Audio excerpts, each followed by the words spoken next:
So, very welcome to Rilton Cup and round number 6. But before we start that, we will actually have a little bit of an interview with Paula Svensson, who has just participated in Pia Kramling Cup. And I must say that this interview will be held in Swedish, but don't worry, we will come back with English when Tom will join me for analyzing the games. Men hej Paula! Hej Jesper. Jesper. Det är bra. Du Paula, du har precis varit med i Pia Kramling Cup. Ja, det har jag. Vad var det för en turnering? Kan du berätta lite om det? Det var jätteskojigt. Stora, duktiga, världsrankade spelare. Ja. Och jag spelade med sådär vad de heter, de på första borden i början. Du fick vara med och spela? Jag hade ingen chans, såklart. Men det var så jätteroligt. Ja. Och träffa alla och hitta, nej, men nu är det förlorat. Eller nu vinner jag på grund.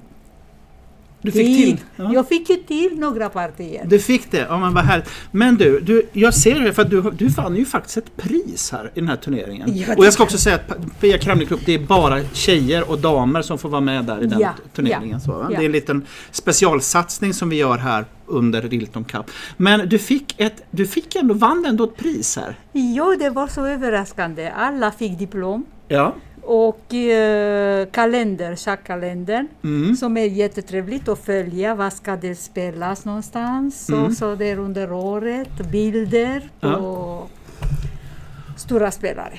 Sådär. Men jag tänkte det kommer bli min tur. När det var min tur så en speciell pris för Paula Svensson som har mycket erfarenhet. De menade åldern. Du menar åldern, för du var den äldsta spelaren i gänget. Exakt. Men du, det var snyggt sagt. Det var väl jättesnyggt sagt. Jag tycker det var bra att man fick ett specialpris. Men du, Paula, hur spelar du schack då? Hur spelar du och tränar du schack? Eller hur är det så då? Jag hinner inte. Jag är med i klubben såklart. I Halmstads hemmahörande i Halmstad. Och Harplinge slog ihop med Halmstad och då är jag där när jag är på semester eller vissa tävlingar, Delta som till exempel. Delta-liften. Som väldigt fina utsikter därifrån, Tylösand och sånt. Så då är du med? Då är jag med för att jag gillar det här livet. Men du är så att du bor i Stockholm men du spelar kvar för Halmstad Harplinge, förstår jag. Så. Men hur spelar du schack här under veckorna i Stockholm? Så är det bara i mobilen på Lises. Och så går vi med Pia Kramling träning. Det är jag väldigt tacksam. För att det öppnar ögonen och det är så fin stämning. Hon pratar så fint. Så man blir ju helt... Vi kan då säga det att det är alltså så att det görs en satsning på att Pia Kramling då har en grupp med damer och tjejer som vill träna lite extra då. Då arrangeras det träningar med henne med regelbundet. En gång i månaden. Just det, och då får vi reda på genom Sveriges Schackförbund på mejlet. Nu är det här. Får vi i alla fall hela programmet för månaden. Så man kan ju pricka. Och så det finaste är, kommer man lite för sent så släpper Pia in en. Så är hon jätteglad för alla som kommer där. Men det spännande här är ju att det känns som att du är lite den här nya typen av internetspelare då. Trots att du det kan man säga för att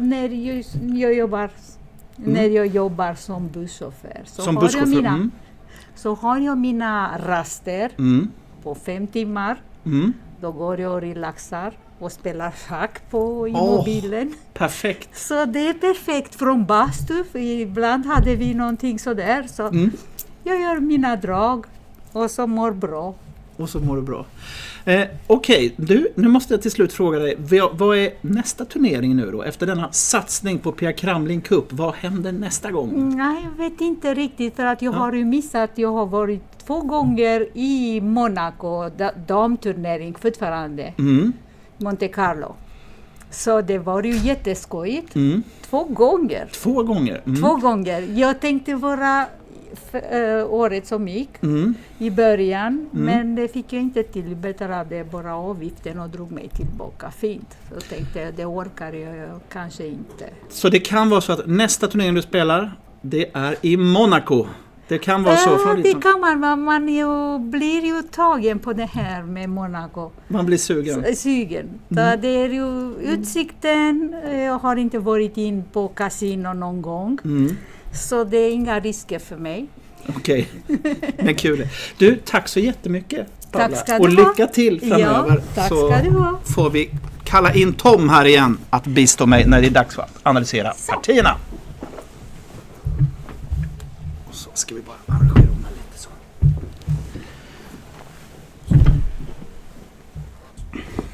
Okay. So now we go to English again, Tom. Yes.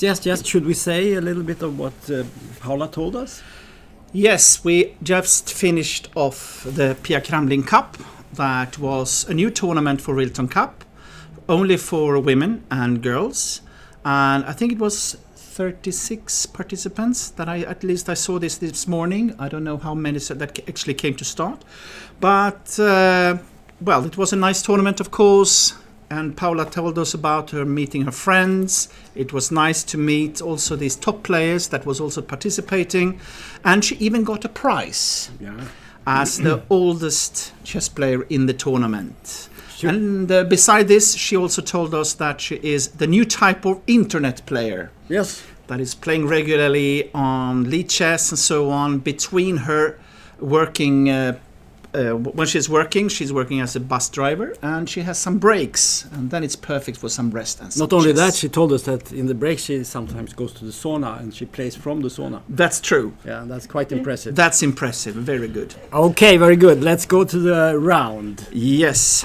So we should Tell us a little bit about standing. Yeah, we should say a little bit about standing. We have two leaders. Yes, we will see one of these final games. It will be like decisive games will come in every round almost now, from round 6 till 9. Because now it's really time for the players to show if they are ready to go for the win. And we have Chu Jianzhu playing against Sai Krishna on the top board, and they have 4.5 points. Right, they are the two leaders. Yes. And they have only played one draw and 4 wins, and we saw Sai Krishna's win last round against was it Li Di? He beat the Chinese Grandmaster, and this was one of the best games, I would say. Very impressive game, actually. There were some slip-ups in the end, but he managed to take the full point. And I thought that was one of the most impressive games, actually. Okay, so let's have a look at this game and see what's happened. Okay, besides, we could just say that behind these guys, we have 10 players of 4 out of 5. Yes. Unfortunately, no Swedish players.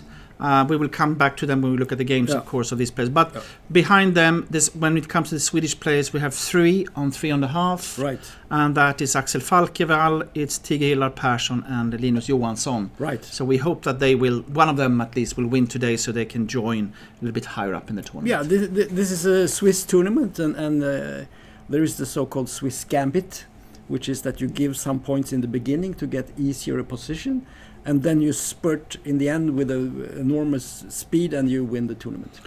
This is what we hope for the Swedish players. But now to it could happen. This important game between the two leaders. And Chu Jianzhu is white against Sai Krishna, and it is 26:06 against 24:30. So no doubt, Chu Jianzhu would be a little bit of a favorite in this game, I would say. Yeah. Okay, so we get the Trompovsky opening here, and the black plays, I would say, what is considered to be the best move here. And they play my favorite D5 variation as well. Yeah, D5. Yes. And here white can take on F6, of course. And this is what I do normally. Yeah. This is quite popular, but the E3 is also possible. And C5, I think, is considered to be the best move. And after taking now, you should take with the G pawn. If you take with the E pawn, you get an isolated D pawn. But on the other hand, that is also absolutely possible. Perfectly possible. I think the most popular move is the absolutely. It's absolutely, because if you take with the E pawn, white has got a better structure. Black will have some compensation due to Yeah. more space, but to have such a bad pawn structure so early on can be difficult to play with. Yeah, and one would think, well, but isn't this a weakness with these pawns here? But black has not castled yet, so maybe the king will go to the queen side or even stay in the middle. Normally they actually go to the king side, but it could also go to the king side, but we We'll also see. have the idea of playing on the g file. So there are many ways to play this. Okay, let's see what happened. So in the game there was okay, this is a bit of I can say that I have this as a speciality, and I always play knight c3 in this position. That is because one of the what black wants to do in this position is actually to play bishop f5 and e6. Yeah. And if black can do that, quite often he has got an easy game. Yeah. So you want black to play e6 to have it stuck on c8. So for example, now if knight c6, I play queen h5 just to avoid the bishop to come out. That is like an old line that I've been analyzing a lot. But d takes c5 is interesting because it's a little bit the same idea, but because now you have to play e6, I think, to try to, because otherwise if you play bishop f5, maybe then white can go for it's not so easy to win back the pawn. So I have actually also studied this line from the black side. And the idea with bishop f5, usually you don't get to play bishop f5. I think this is the setup or structure you are actually going to play in practice. This idea with queen h5 and so on, it's a nice idea, and sometimes you can even play g4 and things like that, or if black plays f5. So yeah, let's but the idea now, because with knight c3 I play a little bit sharper, because I play with long castle and put pressure and so on. But you can do but that with here this too. But with this opening, I think that white wants to play with c4 to challenge the center and then try to show that black's structure in the center is worse. So this will be a little bit more of a strategic fight, I believe. So he plays knight d7 here. I guess he wants to keep the bishop on f8. Maybe go to g7. Yeah, I think that if you play bishop take on c5, I think c4 can be very strong. Because if you take, then you can exchange, and I think it's okay. Oh, it's okay. Of course, it's okay. But okay, I think this is a line that when white plays like this, he's also limiting the problems, because in some other lines it can be very difficult for white. But in this line, you always have sort of a small plus, I would say. Yes. Due to the fact that black has got a double pawn on the f file and a worse pawn structure overall. So c4 was played, and there was an exchange. So this is actually the position. Yeah. And now most likely black will take with a bishop on c5, I believe. Yeah, because if let's say he would do this, it might seem like this is the move, but I guess you exchange here. Exchange and play knight c3. And it's slightly better for white. It's a little bit annoying because there could be a queenside castle, or even kingside and rook d1. Or king e2, or rook d1. Yeah, the king c1. can go here, and the rooks come into the center.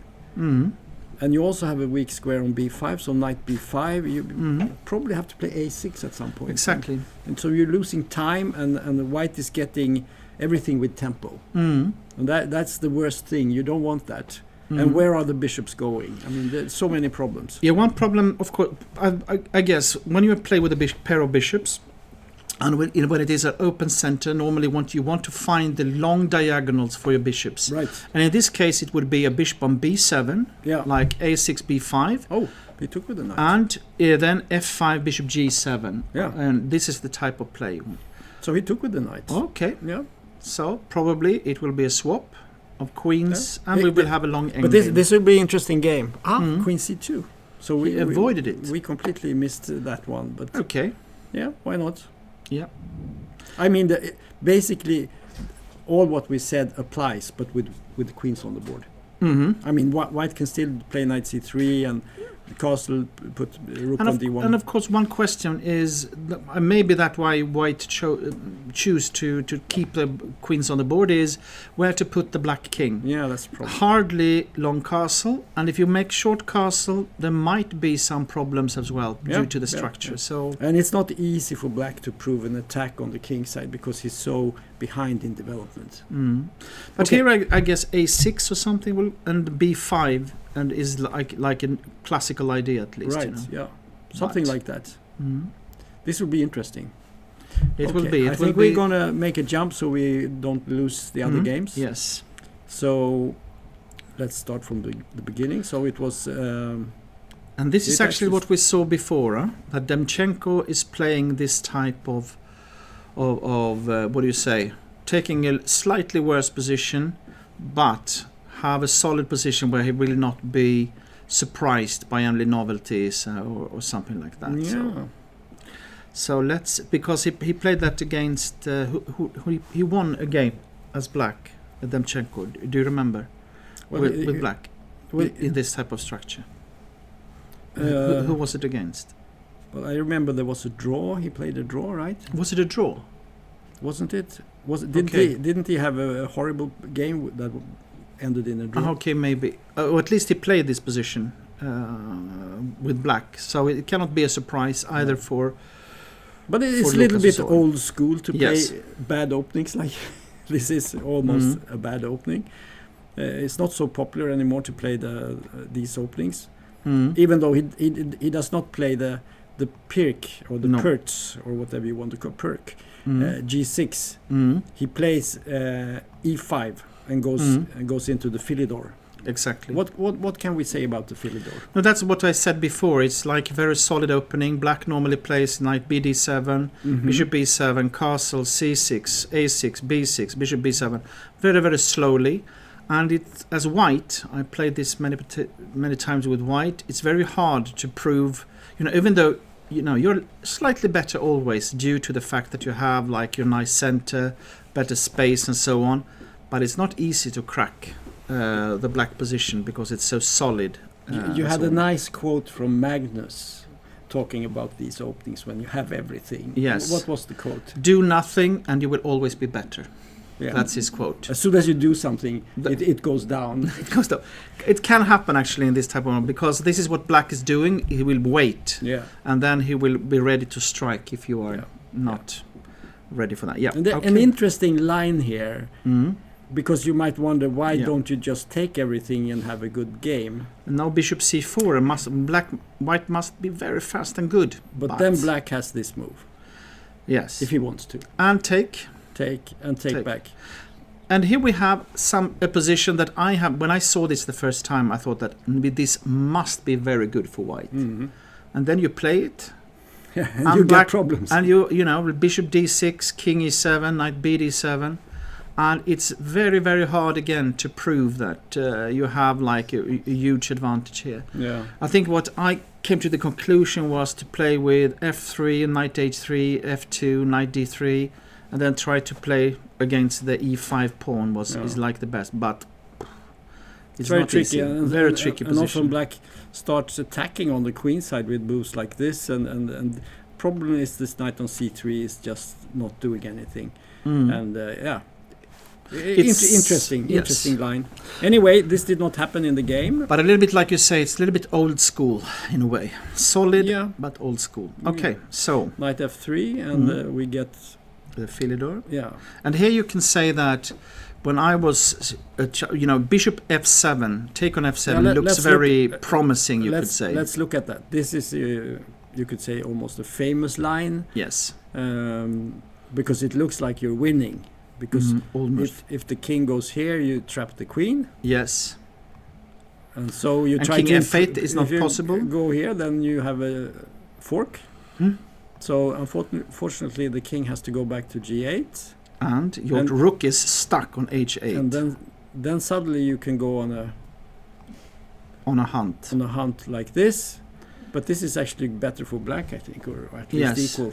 No one plays this, and the reason for that is that the knight is stuck on a8, so this will be lost. And even if it's not actually stuck, it takes a very long time to make it count. And black will quickly take on g2, and he will move out all his minor pieces, and he gets lots of play. Yes.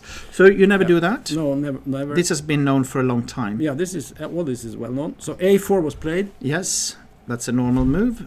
That doesn't mean that bishop takes f7 can often be a threat anyway at some point. So you have to always be careful about that. Okay, so castles. No taking on f7 anymore. Castles, c6, rook e1. Yes. h6, h3, rook e8. Now this is interesting, because what I have learned is, just like we will see in this game, is that instead of rook e8, a5, black needs to play a5, you know. At least when I was young, this was what was, because otherwise white will get some what do you say? White will get even more space playing a5 himself. So this was like the old line when I was young. But obviously this is not the only way to play the opening. So okay. So but he took the chance with a5. I know that another thing I've been analyzing is, one question white has got in this position is where to put the c1 bishop. And at one time it was very popular to play b3, bishop b2, to place it on bishop a3. Yeah, even a3 sometimes. That's correct.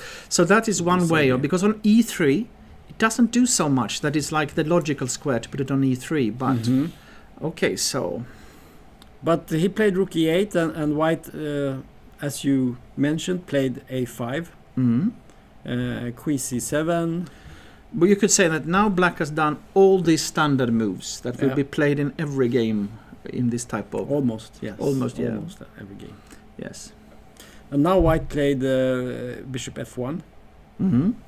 Yeah, because one of the questions really in this opening is, just like we said about the bishop on c1, where to put it on e3 or a3 or b2. It's actually can be a problem of the bishop on c4, because when black comes, like you said, with b6 and b5 and so on, because normally black will play like rook b8, b6, b5 and so on, always. The bishop will be in the way. So to go back here can be a very smart way to do it, also because you can now play with g3 and bishop g2 or something like that. The bishop gets out of the way, it's not doing anything any longer. After black has played h6, you don't have knight g5 and so on. So the bishop is not really doing that much on c4. So bishop f1 is perfectly playable. Of course, there are many moves in these positions. And of course, also now you're a little bit more ready that if rook b8, b6, take and b5, white might have d5, you know. So d5 is a little bit prepared after bishop f1. Yeah, sometimes you play b4 also, a possibility. Could be also. Just to block the pawn. But okay, knight f8 was played here. And now white went with d5. Knight f8 is also standard maneuver to go like either to normally to g6, but of course also e6 is possible. And you can say that bishop f1 hints at d5, because with the bishop on c4, d5 is not so not so nice, because you can take and the bishop is hanging and so on. So d5 and now bishop d7. So interesting position. I don't think I've seen exactly this before. But let's go back just one last move, because here I can see that Demchenko is now starting to think a bit. So because also for me, bishop d7 is the first move that is a little bit, at least something that I would consider. If you know, I would not be so sure. Why not knight to g6? Is it like a6 is coming? Is that why? Because I think that white now might threatens to play a6 and then take on c6 to try to get a better structure. Right. I think that's the idea with d5. And black has to be careful so white does not... but why not take on d5? Yeah, let's look at it. Do you take with a pawn or? Yeah, let's. I guess let's think a little bit. Let's see what we can find. Yeah. So you have different options here. You could take it with the knight.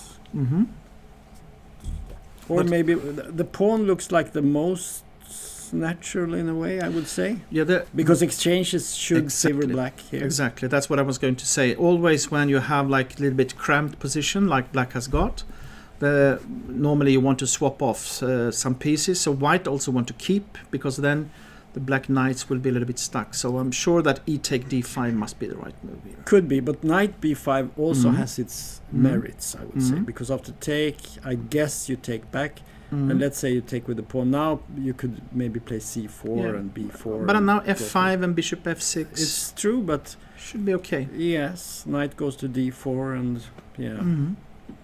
It's not so clear that it looks like black has lots of people, but it's a Mhm. little bit clumsy with the knight on f8. I mean, Mhm. it takes time, Mhm. and maybe white can. You know. Yeah, the difference is a little bit now. Now you can also see how important it can be to have a pawn on a5.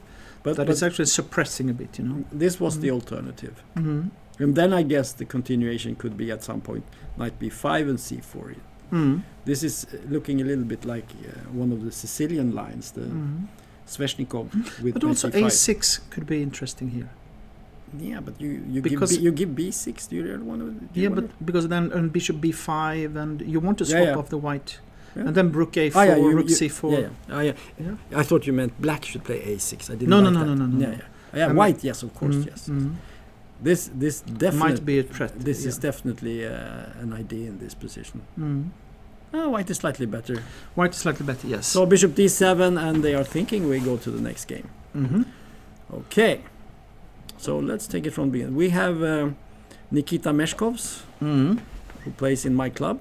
Mhm. Always has to be mentioned. Of course. From Riga, junior trainer, and very strong player. He played a draw with Magnus Carlsen a couple of years ago in the European Club Cup. I was there and I saw them play, and Magnus got nowhere against him. So, okay, let's see the game from beginning. So, knight f3. Playing against Yeah. Bronstein. Bronstein. Fantastic. Famous name. Yes. High rating, international master. Mhm. How old is... This I don't know actually. No. Could be a grandchild of the great Bronstein. Who knows? Could be. But most likely not. But Yeah. okay. From Israel anyway. So, yes, let's take a look. So, okay, we have a Catalan structure. So here we have one of those positions that I always thought was very boring. Yes. I never went into this with white or black, but now I understand that it's not quite as boring as I thought. Mm-hmm. Have you ever played this position? No, I have not come to your conclusion yet. I need to be a little bit older, more experienced. Like You're you, Tom. still. I still believe it's boring. You're you know. protesting against Yes, this type absolutely. of chess. You don't want to do this. Yes, yes. Yeah. Well, that was my position. It used to be my position, but I've changed my mind a little bit. Okay. Okay, c4. Mm-hmm. Because in these symmetrical positions, it's so important with every move, and who is going to break the symmetry and Mhm. everything. And after c4, I don't think c5 is such a good move in this position. And you could say also that one question quite often is who is going to be first on putting a knight on e5 or e4. Right. That is like also classical idea, and then Yeah. follow up with f4 or And, f5. and so also the on. question: is it good to do? Or that? is it good? Yeah, no, that's no, it, of all course, these of problems, course. Yeah. Of course. Yeah. Mhm. So it's very tricky positions. And now black breaks the symmetry with c6, and now we Mhm. enter the Grünfeld defense, right? Hmm. Yeah. And we have, now the question is it a threat to take on c4? I don't know. Well, I guess you have knight e5, And then bishop e6 can Yeah. be played. and it's maybe knight a3 or Sometimes. something like that. I don't know theory much here. I only know that it can very fast get very sharp. Mm. Okay, so in the game, white played a4, I guess, Yes. against your, because Yes. now if you take, the pawn will definitely be lost. And this is important because if you take and then knight a3 or something like that, there is no follow-up with b5. Yeah. So, Bronstein played bishop e6 yes. with the clear intent of maybe taking that pawn, Mm. and Meshkovs put his knight on a3. So, yeah, now I guess if you take, there should be some good move. Maybe play knight e5. I don't know. I was thinking about if you played knight e5, Maybe put the bishop. Can you play bishop? No, bishop d5. You just play even f3 in that position. I don't know. Yeah, I don't know maybe. because I don't want And to swap. suddenly it's very complicated, right? It's very complicated. Yeah, very unclear position. Mm-hmm. So So we will just have to wait and see what happens in this game. Yes. So let's go to the next one. So, okay. So we have another d4. The other day we had e4 in every game. Now it seems to be d4. Yes. Okay. Okay. We have a classical. Oh, the Tarrasch. Tarrasch. Okay. Tarrasch variation. That's interesting. Yeah. Now white can enter another very boring line with e3 here. This is what I play. Yeah. If I reach I this played this position. lot with black, but not so much with white. Okay. I played it maybe it was some game, but not many. So c takes d5 was played, which is the classical move. And now a slightly unusual move, I would say, bishop g5. Bishop g5. Okay, it was a long time ago I analyzed this position, this type of Tarrasch, because you don't see it so much these days, I think, on higher level. It was very popular at some time when Kasparov was playing it with black and so on, and with white. I think he played it with both colors, you know. So then it was popular, and unfortunately it's the same for us chess players that are lower rated. We are following a little bit the idols, so what they play you analyze, try to understand what is happening and so on. It's true, but it's much more democratic this day. Everyone has stockfish. Everyone has stockfish. The best second there is. Yes, that's true. So okay, but how do you react to this one then? Let's just say that in this position, I think g3 is one of the main moves, right? Or knight c3. Or knight c3, some move like that.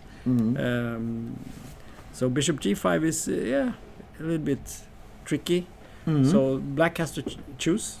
Go with something. If he plays knight f6, I think we enter one of these main lines somehow. And queen b6 sometimes is like a way to try to what do you say, to punish this early out. But queen b6, sometimes you can play like knight c3, just sacrifice, you know, or something like that. And if you take on b2, you can take on d5. Right. These type of lines, and I guess that so let's just show what we're talking about here. Queen b6, you could go for this move. I mean, you could protect b2, but that would be a little bit with queen d2. Yes, okay, but still, yes, something like this, and suddenly there is a weakness here, and of course black could enter into this, but it's very tricky and very dangerous, and I guess knight takes d5 is very strong. So black played a much more sensible move here, bishop e7. But that's again one important question in this type of lines is, of course, what pieces to keep and which one to swap off. And in one way, if you can swap off the bishop with bishop take e7 and then take on c5, you will have an isolated pawn on d5, and you will have the wrong bishop swapped off as black. Right. So this is a concession in a way, or at least something you need to understand that. Okay. I think this is a meeting between two grandmasters. We should note that, because there are not so many such games in this round. Maybe this is the only one actually.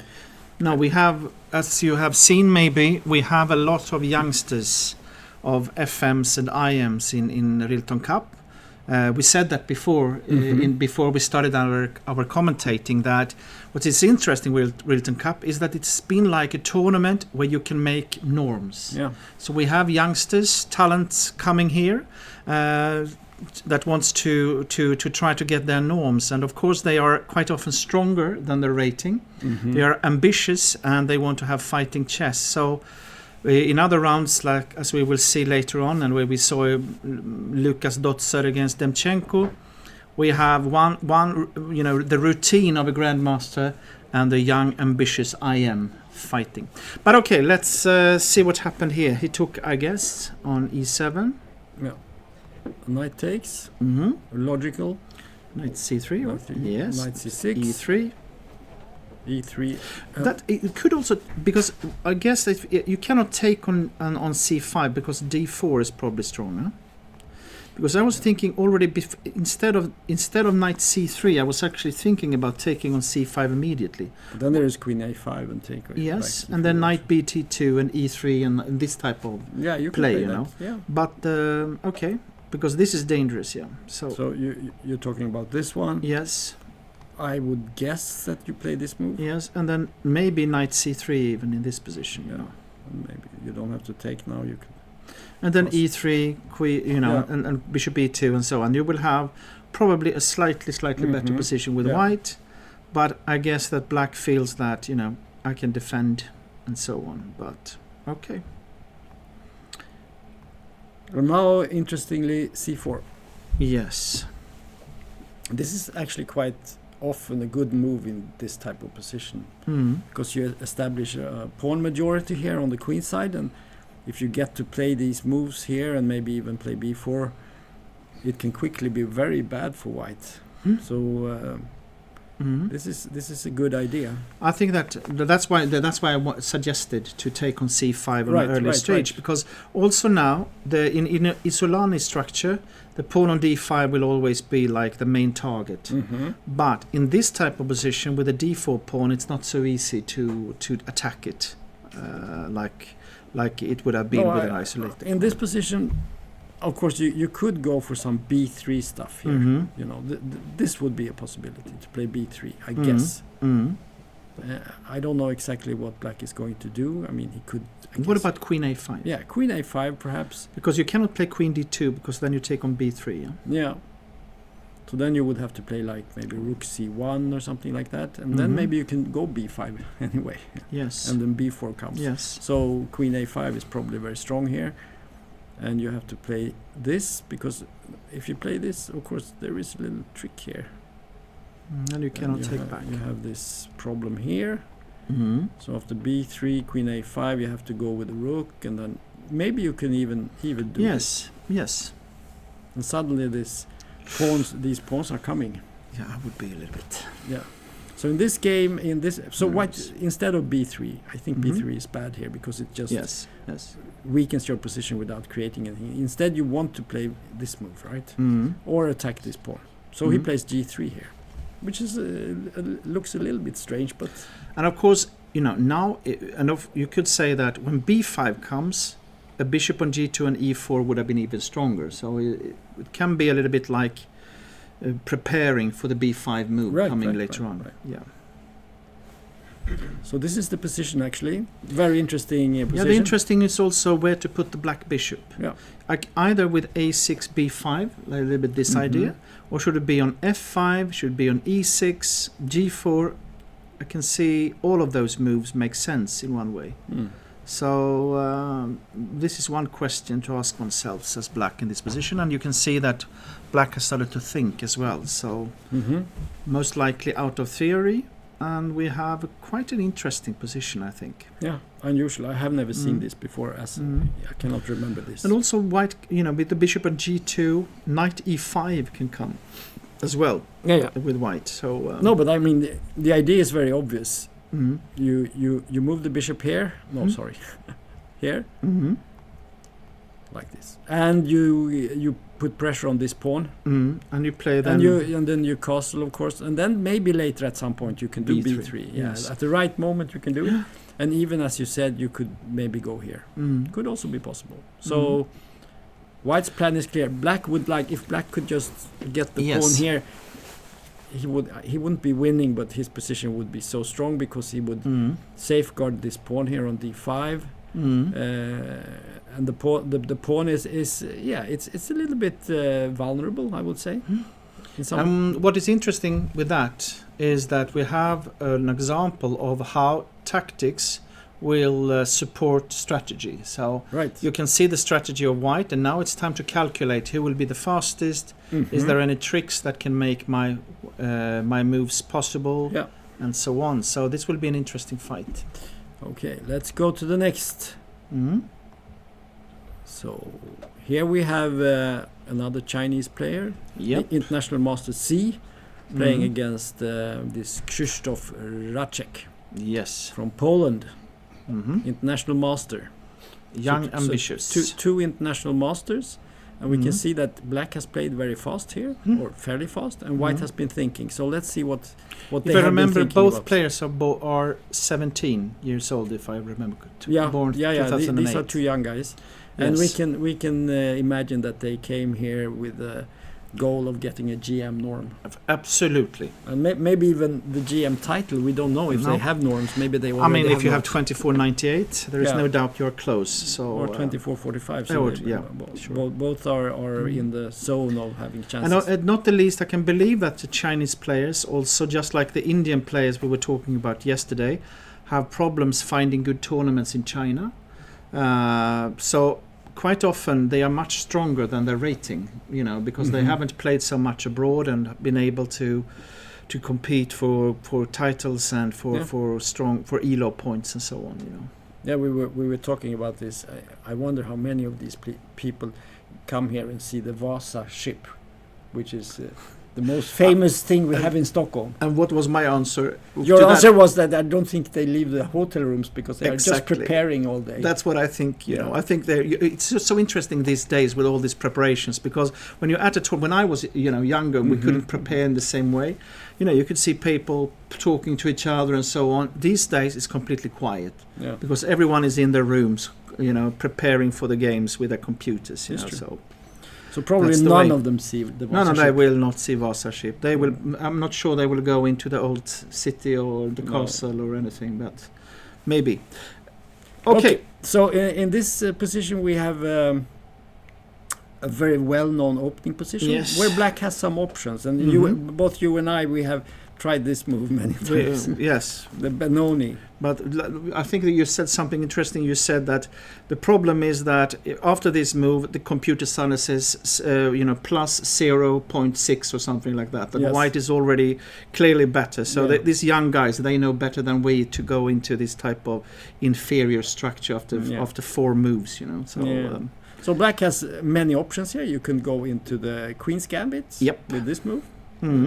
Good alternative. You can play this, the Queen's Indian opening. Yes. Also a good option. And you can do as he did in the game. He played Bishop B4. The Bogo. The Bogo Indian, named after Bogolyubov, who was actually a world champion contender. Yes. He played against Alekhine. Did he play twice against him, or was it only one match? Now, this I don't know. No. This I don't remember. Anyway, they played once, played at least one match for the World Championship. Okay, so Bishop B4, check. And now you have different options. You have Knight BD2. You can of course play Knight C3 and go to the Nimzo Indian, or you can play like in the game Bishop D2. Yeah, you can go with the knights. And of course, if you go to C3, if you play this move, then you have the Nimzo. Then we get to the Nimzo Indian instead, and black's idea is that if the knight goes here, the knight is not on the best square, so often you just then later retreat to E7. Because you want to have the knight on C3, not on BD2, where it's actually stopping the development of the white pieces. But white played Bishop D2.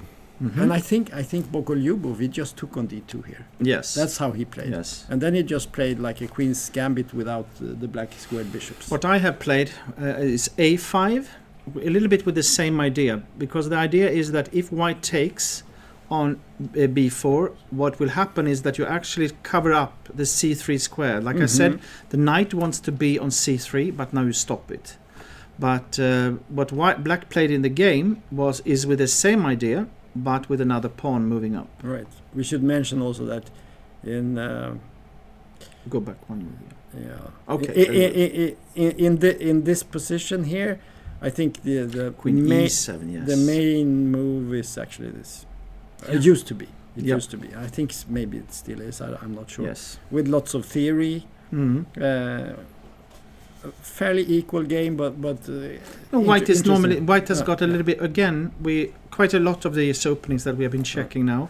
White will always have slight advantage due to the fact that he has got a little bit more space in the center. And I think that this in the center, and I think this is the case with this opening as well. I mean, it's not so much, but still that is something to play on for white. So okay. So in this game, he played C5, which looks a little bit strange. Yes, but it's a line. It's a line. Yes, we cannot but it is a line. So argue with that. No. So I don't know what the computer says about this. I don't think it is as bad as no, I think it's okay. As our openings. No. Okay. Everything is improved. Because of course this looks a bit strange here, because now you have like two solid pawns on c4 and d4, but quite often in these type of openings it is e4 that is the key square. If white can make like e4 and put the bishop on d3 and so on, he will be having a good position. He wants to go here, and he wants to put this here, and maybe the knight will come here. Yes, and if you can then play e5 or something like that. So black needs to either play d6 e5 in that position to stop the white structure in the center to move forward, and of course again you have denied the knight on b1 to go to the best square on c3. So what in the other line we had activated the rook because the pawn. So why can't we play a3 here? You can. Yes, of course you can. Yeah. So what do you think about this move? No, I think you. One of the things I think is with c5 is that you can activate your queen, right? Yeah. That's one of the ideas. So so there are possibilities to go to b6 or a5 and things like that. And you could also play like knight f6 and maybe even queen a5 here is okay. And it's it's because it's playable. It's playable. I don't know the exact theory here, but I know that one of the ideas is to have the queen more active. Yeah, more active. And you will always, I mean, if a3 black is not afraid of that, he can always exchange, and then he can just play moves like here, and the bishop comes here. And okay, so e3 was played in the game. Castles, bishop d3, d6. Yeah, and because I was going to say that the standard here is that black will put his pawns on the black squares, and because we both have white squared bishops, and that means that e4 for white, that we said is a classical idea, can be dubious if black can play e5, because then you have your own bishop stuck behind your pawn, you know. So this is like a strategic idea. So if you play e4 with white, you quite often want to be able to play e5. Then you will have a good position. Because then the bishop is not so strong, right? Okay, so in the game there was castles, b6, knight d2, bishop b7, queen c2, knight b d7. Both players have done their duty here and developed the pieces. So who is better now? No, what is striking to me is that white has actually been thinking for half an hour, and in a quite normal opening, I would say. So it's obvious that he was not so prepared. But I think this is quite even position. That is my feeling. I agree with you. Because I don't think that white has not played the sharpest way, and so on. And e4 now. But you know, what I think is when you play openings where there are no forced lines, you have to think much more, because you don't know what you're reacting to. Exactly. Nothing is really happening, and if you haven't prepared the line, you really have to be careful, because if you make a positional stupid move, so to speak, suddenly your position is just hopeless or very bad.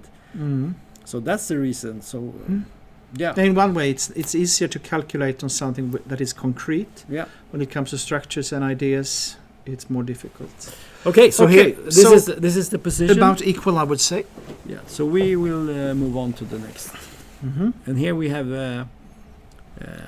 this guy from the Czech Republic with this fantastic name. But I think that Bayarjavklan Delgerdalai. But the question is if the Indian guy's name is not just as cool as this one. Yeah. Deep Sengupta. I would like to be Deep Hall. That would be cool. Yeah. Cool. You could change your first name. I could change to Deep Hall. Yeah. No. I just interesting. Of course, you see the position, and it's just chaos. And it's interesting with Sengupta, because he's been around for quite some time. I would think he was born in the 80s.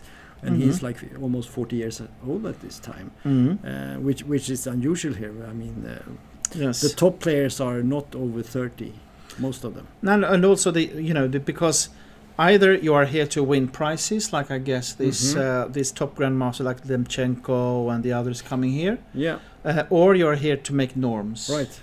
And he's already a grandmaster, but of course he's deep, so maybe he will try to go for a win, even though his rating is a little bit below the top players. I think he's been higher rated before. Now he's 24.79, which is very good rating.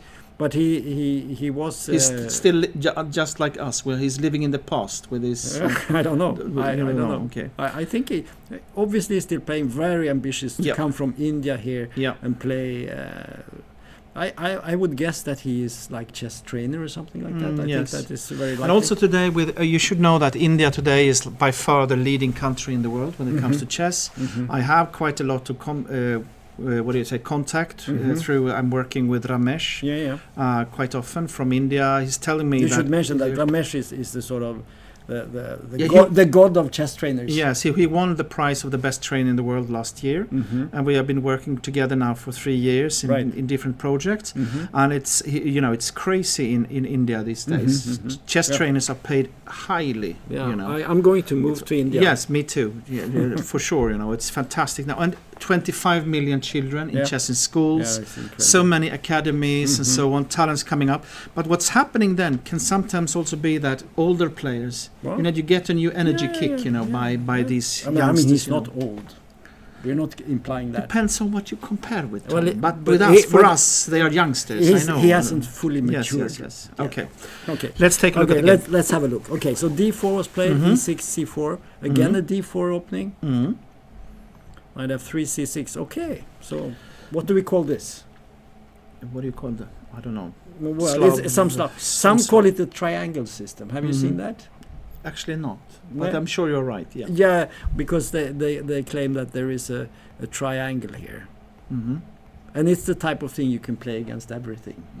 Yeah, but also what you could do is, of course, to play F5 to go into. Yeah, this is part of there it. is a possibility. So it's a little bit. It opens up for different possibilities. And then if you go here, then we would have the stone wall. Yeah, that's right. So that is not so popular today. Should be mentioned as well, I think. No, but it's still played now and then. But I think computers have said that maybe it's not so good, and then I don't know. Anyway, so knight C3 was played. Takes.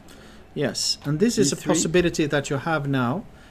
As you have played this, what do you call triangle system?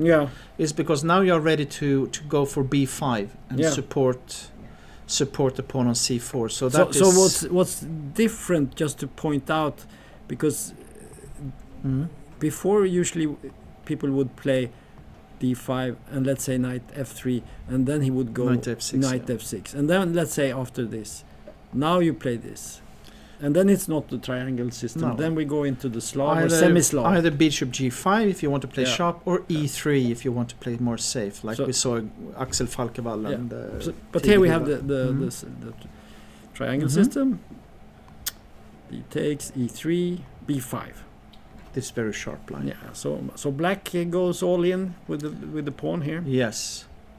And now, I mean, the typical move now is A4. Yeah, that was played also, because now you want to put pressure on, because white is one tempo ahead from the start and also develop two pieces, and black is going for a pawn.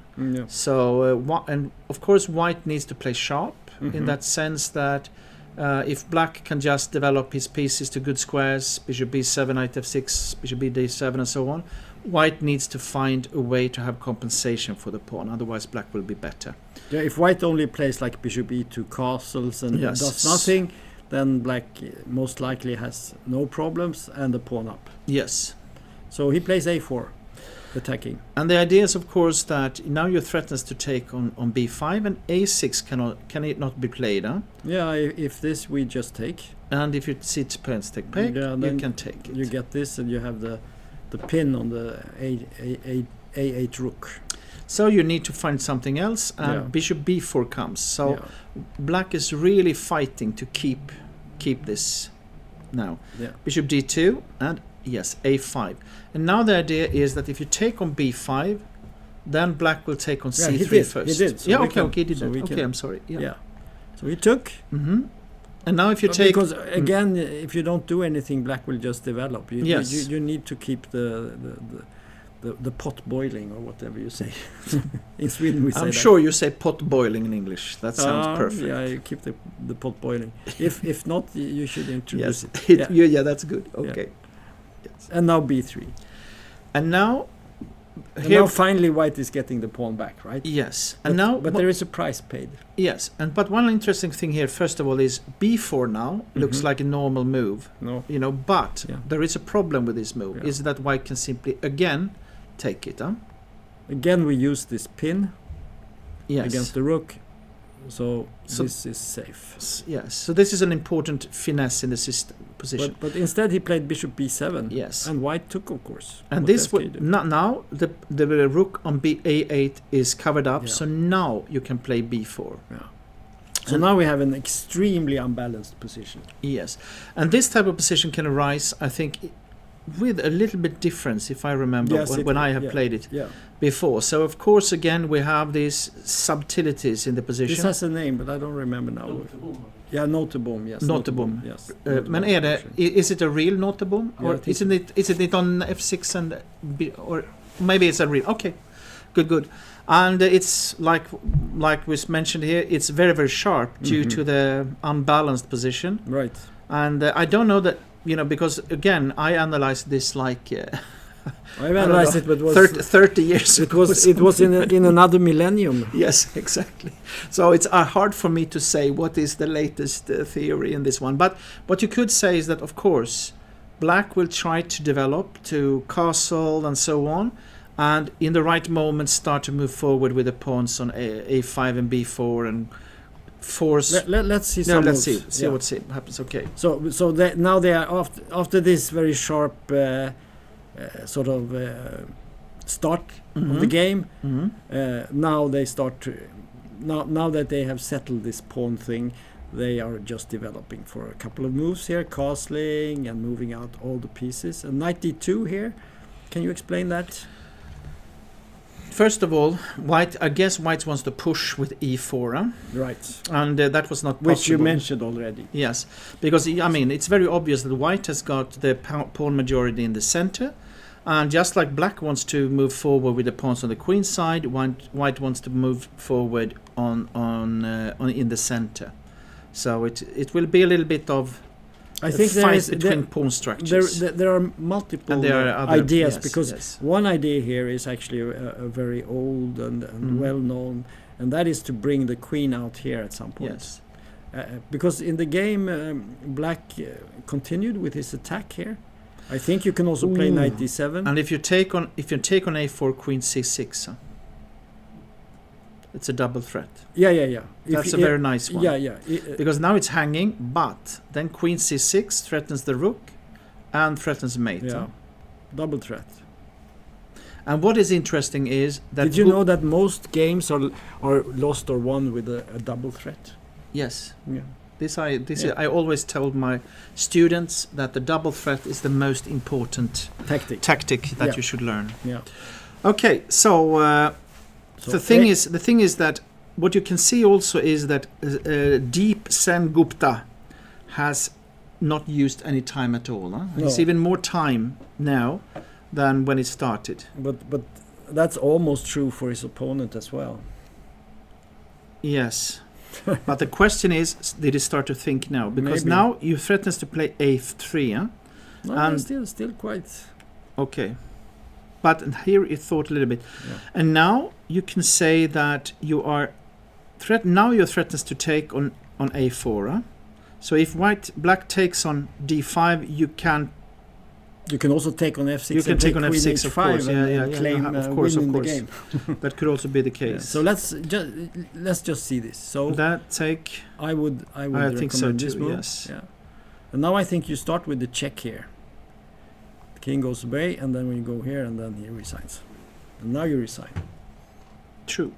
So that will be the end of the game. So d5 was played, and now black played b3. And now the point is, of course, that the difference is that now if you play Tom's idea, There is f5. there's f5. So obviously black is offering a draw here. Mm-hmm. Because you can take on f6, you can And even take on h7. you can even take on Mm. h7 or play queen f5, and it will be a draw. Mm-hmm. So you can show the line. So if white wants to have a half a point, he can take here. Now you could take on h7, and then you have Yes. queen checks on these squares, making a draw. But I think also you could go here, check. Or queen h5 is directly, I guess, also. And this. But then, the same thing. It will be, now it will be a draw. And then you have this draw instead. So many draws here. Mm-hmm. We'll see. So b3. But this must be preparation. Of course. Yeah. I mean, he hasn't used any time. But now White is thinking. Now and he has used up half his time. Should I take a draw against this experienced grandmaster that has not used any time, that has spent the last 3 years with his computers on this position? Shall I take the draw, or should I try fast to because find something? If White does not take the draw now, he might end up with a rather dangerous position, because these pawns are extremely strong. And black threatens to play knight bd7, and then what do you do? I mean, what could you do? Like if you play e4, for instance, I guess you could just play knight bd7. But you can also say, if you take on f6, g take f6, I mean, black is ready for b2 and a3, so you better have something in that position. Yeah. So here it's really time to think, yes. Well, we will let him think, and we will go back to the... Yes, and then we will look at the draw after that. Mm-hmm. You think it will be a draw? I think it might be a draw, yeah. It's also, normally it's a bad sign if you start to think for 45 minutes, like he has done already in that position. Then normally, when you come to the conclusion, I don't have something clear yet. No, yeah, but on the other hand, it's nice because he knows that I can think for all my time, and then I have a draw.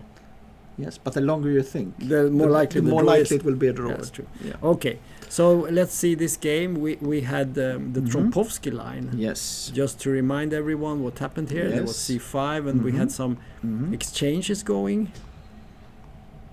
And we had this position, and we said maybe you could take on d8. I think you can do that. Yeah, I have played that position. Yeah. I think I played this position even with White. But he went for Queen c2. More, you could say. Okay, yes. Yeah. This I haven't played. And a6, as you said, is an important move. Because again, where should black put his bishops? Yeah. And quite often, the bishop on c8 obviously wants to go to the long diagonal b7 down to g2, right? To put pressure.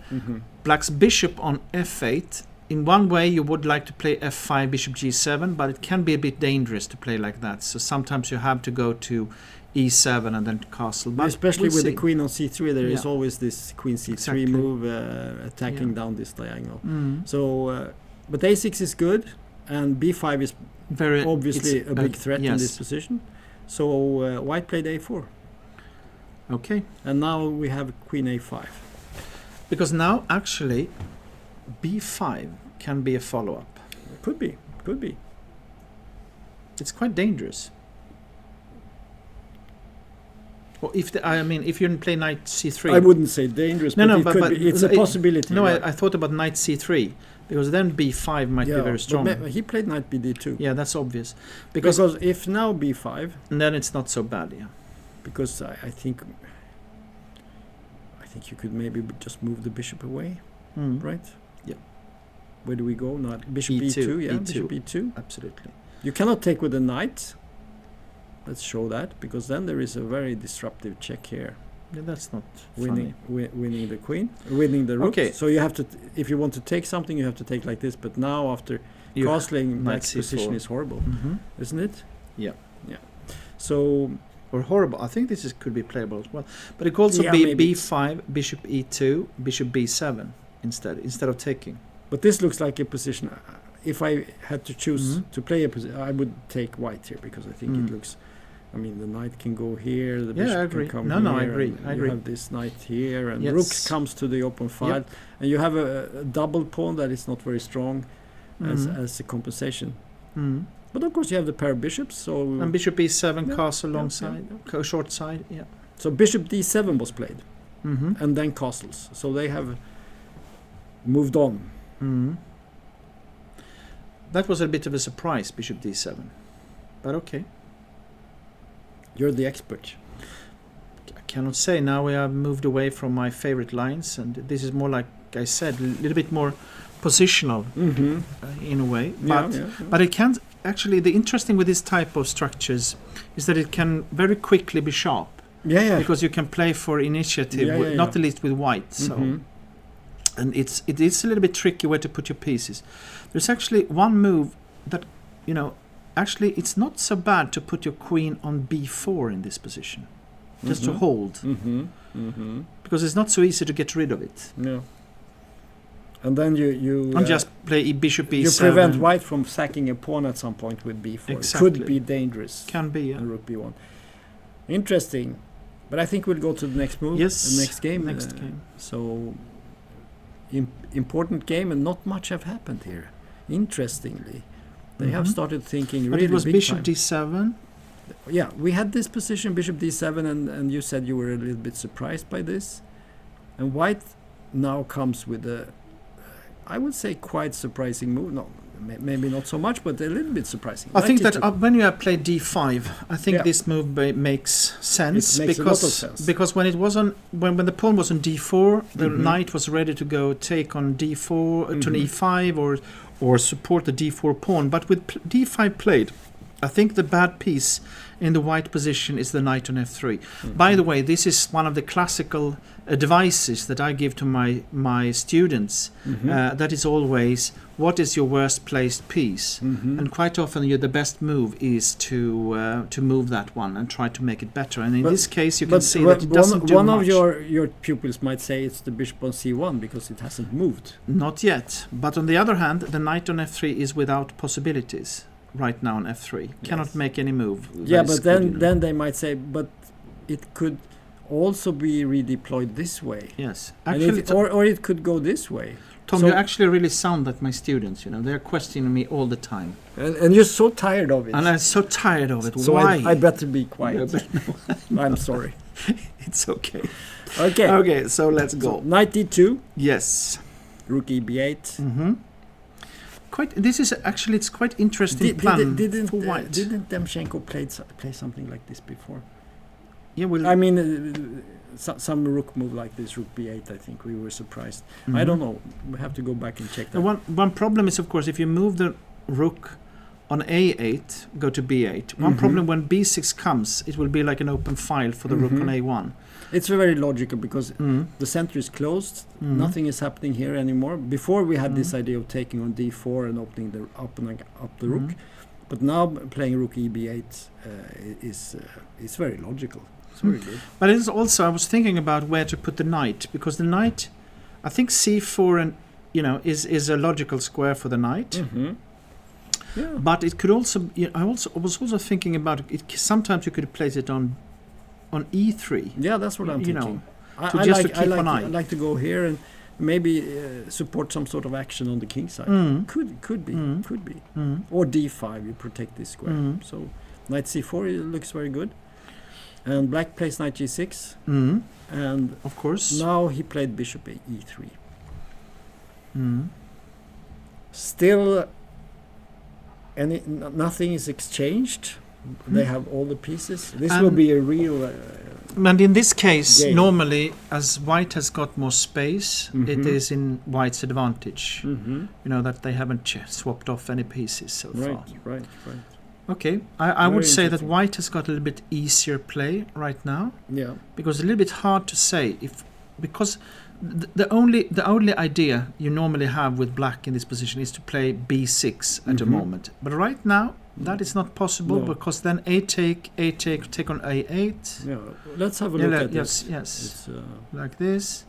You just take it and then you have this exchange. And then you can choose if you want to Yes. take with knight or bishop, and white has the pawn for nothing, I would say. So Yes. this will be very good for white. So the question is, and then it's like we have seen so far for black. It's about finding waiting moves, but that they should still improve your position a bit. Yeah. And that is right now we have come to a moment where it's not. At least for me, it's not obvious. No, it's what true. kind of move that would be. Sometimes people ask me, how can I decide who is better in a position? And I always tell them this advice, just look at the times. The guy with more time is better. Uh-huh. And maybe this is one of the examples, right? Maybe. because white has 1 hour and 14 minutes against 51 minutes, so white is better. Do you know what I thought you were going to say that? Because one thing I say sometimes is that the player that has got the easier moves, the clearer plan, at least has but that's so difficult to decide. It is sometimes. So that doesn't help. But at least here you can see that white still make like g3, bishop g2 maybe or something like that, or queen d2. If you can make a chess analysis, and I think you come to the conclusion that white is slightly better. That's likely, but sometimes you can use the shortcut of just checking times. You are doing the shortcut. Okay. Yeah, just a little tip. Yes. Okay, so we go to the next game, and we have almost the same time, so it should be equal, this position. So this is how the Swedish commentaries are working. We are looking at the times, skipping the board. And then we pretend to know anything about chess. Yeah. Okay. So let's see what happened there. It was this Grünfeld. What's it called? The symmetrical or the closed Grünfeld or something like that? Actually, just boring opening, I call it. But you know this famous game with Bobby Fischer playing against Donald Byrne. Yes. The weaker of the brothers. 1958 wasn't it? Something like that, yeah. Yeah. And one of the best games by Fischer, yeah. And it was this opening. Okay, and he was black. So a4, bishop e6, knight a3, knight a6, knight g5. Lot of knight maneuvering here, interesting. And the bishop f5. Of course, you don't want to have this exchange on e6 not. Because you get a very bad structure. Bad structure and weaknesses on the white squares, and there's nothing good with that. So bishop f5 was played. Take on d5, and now we get. Yeah, it's a little bit special to have a4 played, because the knight on a6 can be very badly placed if you can put your pawn on a3. True. Because then it has difficulties in finding a good structure, good place. But now it will always have b4, because now you are actually offering queen swap where you will have you get double pawns on the b5, but I guess due to the fact that you have the knight b4, you will have some, and the open a file, so on. But it could be possible that you can take and play bishop d2, maybe to keep it out. Is it possible? I don't like what Nikita has done here, actually, because I think he has played a little bit like what I call one-move chess. Knight g5 threatening the bishop, but he hasn't. The knight is not so strong here. What's it doing, really? I mean, he's not playing e4, right? And he doesn't really have it. You can take on d5, but it looks very, very dangerous to get rid of that bishop. If this works, then you could claim that I actually have something in the position. But I doubt that this is strong. I guess you just take it. Just take it away. And then the queen must take. And it's hanging on d4 even. Yeah, you can even take on d4, but the position in general looks very. This is almost winning for. Yeah, so I don't know. I don't know what he's doing here. It's a bit surprising for me.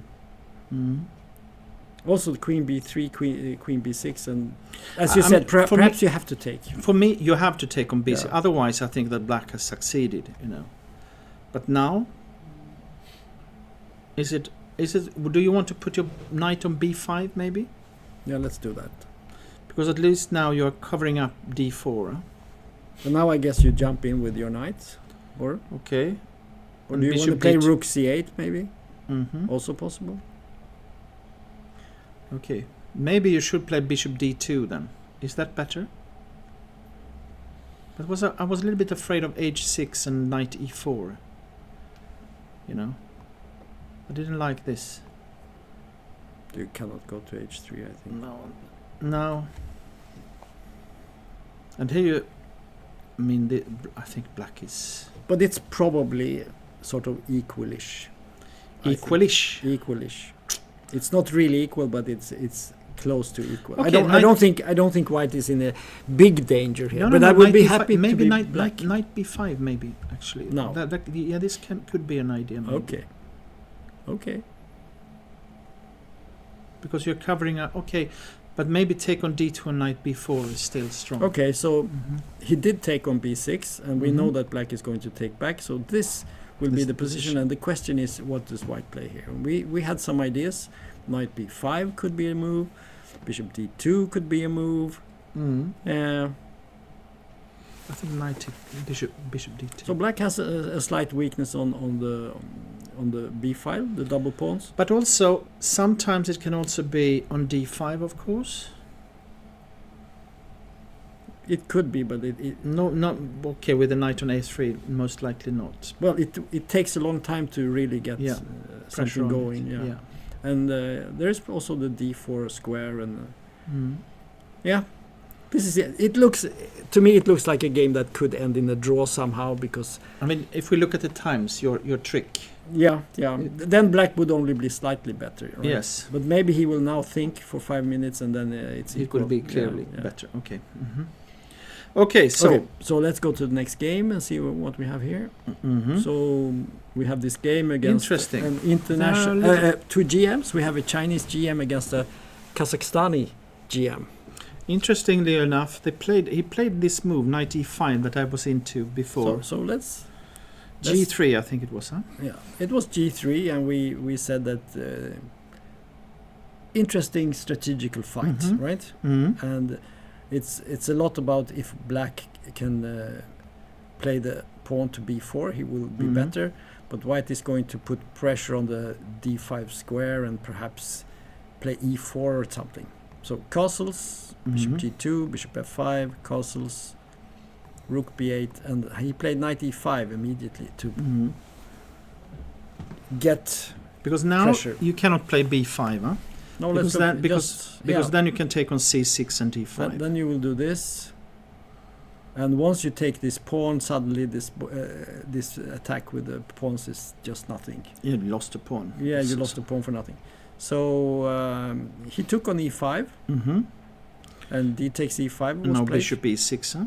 I guess must be played. Huh? Or bishop d3 you have also. Okay. Yeah, so you have this move, tougher move to protect, or you have this a little bit more attacking move.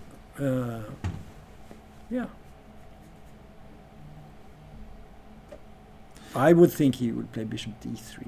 Okay, don't you think but so? let's take a look at that position. How is that? Looks like interesting. Okay, and rook e1, I guess. E1. And then b5, or should you go for that? Yeah, why not? Maybe this is queen. No, b5, queen f3, or b5, queen f3. Yeah, that's possible. Maybe you should make a queen move here, queen d7 or something like that. Something like that. Let's say we go here. But then maybe you can you go for e4? Yeah, you could do that. That's definitely possible. I think it must be something like that, because after bishop d3, let's say black needs to be a knight e5.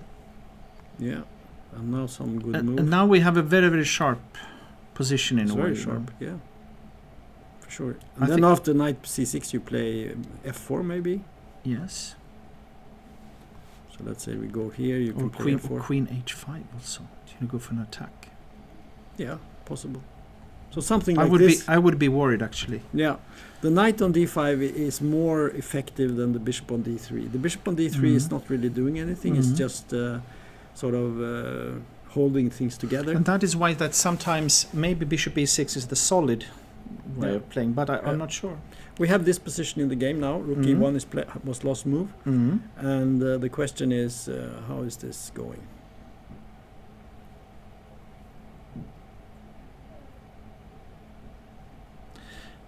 You could play d4 maybe. I don't know. I was thinking about, again, if you go for b5, I just want to see this queen f3, b4, take.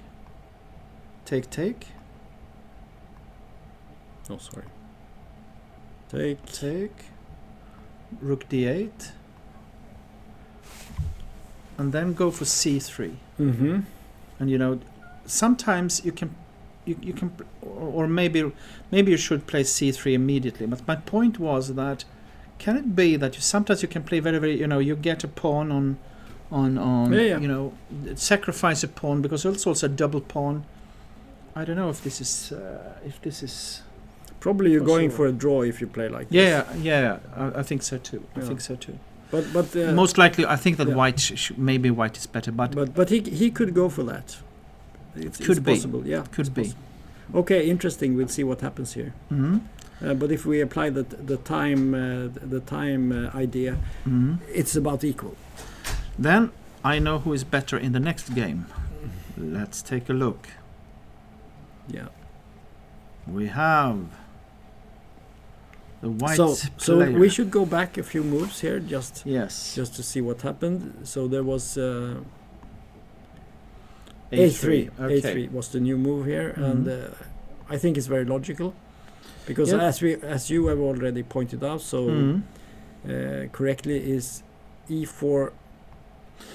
But even I mean sometimes you can play like this and then D5, even though you have in a way it looks like you have a terrible bishop.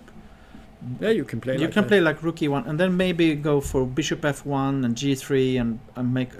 I've seen this sometimes, you know, just to play that you have a better, what you say, you know, more space. But if you get a knight like that on C5, you shouldn't complain with black. No. I mean it's right? No doubt. Yeah. No, but this is. For example, you can play like A3, take on A3 and B4. Yeah. You know, if you play like rook E1 and. But maybe on bishop A3 F1. you play A5 here just to keep the knight. Maybe. Because it's not so easy. But then maybe this pawn can be it vulnerable. could be, but yeah. Anyway, we'll in the game. A3 was played, not E4. I think E4. It's unlikely that. I was thinking about if you take A3. He played that. Can you play Rook B4 in this position? Is there any idea of playing that? Yeah, you could try that. I mean, before he plays A5, I mean, you know. Yeah, it's an idea. Because if you play A5, you can maybe play B5. I don't know if it's good. I just say that. I think you should do this. Mm-hmm. Because if you play this now, we have a protected pass pawn, and maybe now we could even go for this move. Mm-hmm. And take on A3. And yeah. But you don't have any in the play here. No. You just, I don't know, rook E8, queen E7, whatever. I don't know. Let's say you go here. I think it's absolutely no. Maybe there is not. It's fine for both. I just saw that this is at least a possibility, but I think that maybe probably rook take A3 is better. It's a better move. It's a normal move, I think. He took with the rook. And A5, yes. A5, but now we always have B4 as a break. So he played knight G5, H6, knight E4. Yes. Queen E7. Again, this rule about what is my worst placed piece, and the knight on F3 was not doing much, so he is activating it a bit. But it isn't a rule, is it? It's more like an idea. Okay. Because I'm thinking what we've learned from all the computers is that there are no rules. That's the problem. That's the problem for us teachers. That all the rules are wrong. Yes, right? yes. You can always find. But what I normally say is that first you learn the rules and then you learn how to break them. Yeah. This is like what I say. But okay, let's take a look here. I think that one of the key things is always for white is at this moment when you play E4, E5, D5 to go for space advantage. But then you will have like a worse bishop, you know. Yeah, that is like a key question many times in this position. But what happens? It is white to play, and white is thinking a lot here, actually. Well, he has this slight problem that you have when you play white. Psychologically, you feel you need to do something. You need to prove that I'm a little bit better after the opening. I know my openings. I have a good opening. What can I do? And then you have this problem that Magnus so nicely pointed at. Yes, you have a good position, but what do you do? It's not so easy. What can you do? Maybe you could go for something like rook F to A1 and hint at playing at some point B4. I think that this idea with B4 is to me logical. You know, to try to put some pressure on. So the you could queen's, play rook queen's B1 side. maybe. or something like that. Yes. No, black is most likely going to play e5 at some point, right? Mm-hmm. So white could play the rook here, Mm-hmm. or even here, and black is likely to play this move. Mm-hmm. He's not forced to play it, but it's definitely a possibility. Hmm. I think we should go to another game Yes. and let him think.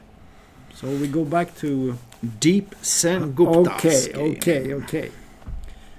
This we've Oh, seen, no. and he has used up almost. He has only 20 minutes left, Yes. and he does not want to take a draw, No. but he's going to do it. But he will wait a little bit first. Yes. First, he's going to use First up he's all drinking his time. some coffee. He's walking he's around. using up, and then in the end, when he takes on f6, but black does not take back, and he wins on time.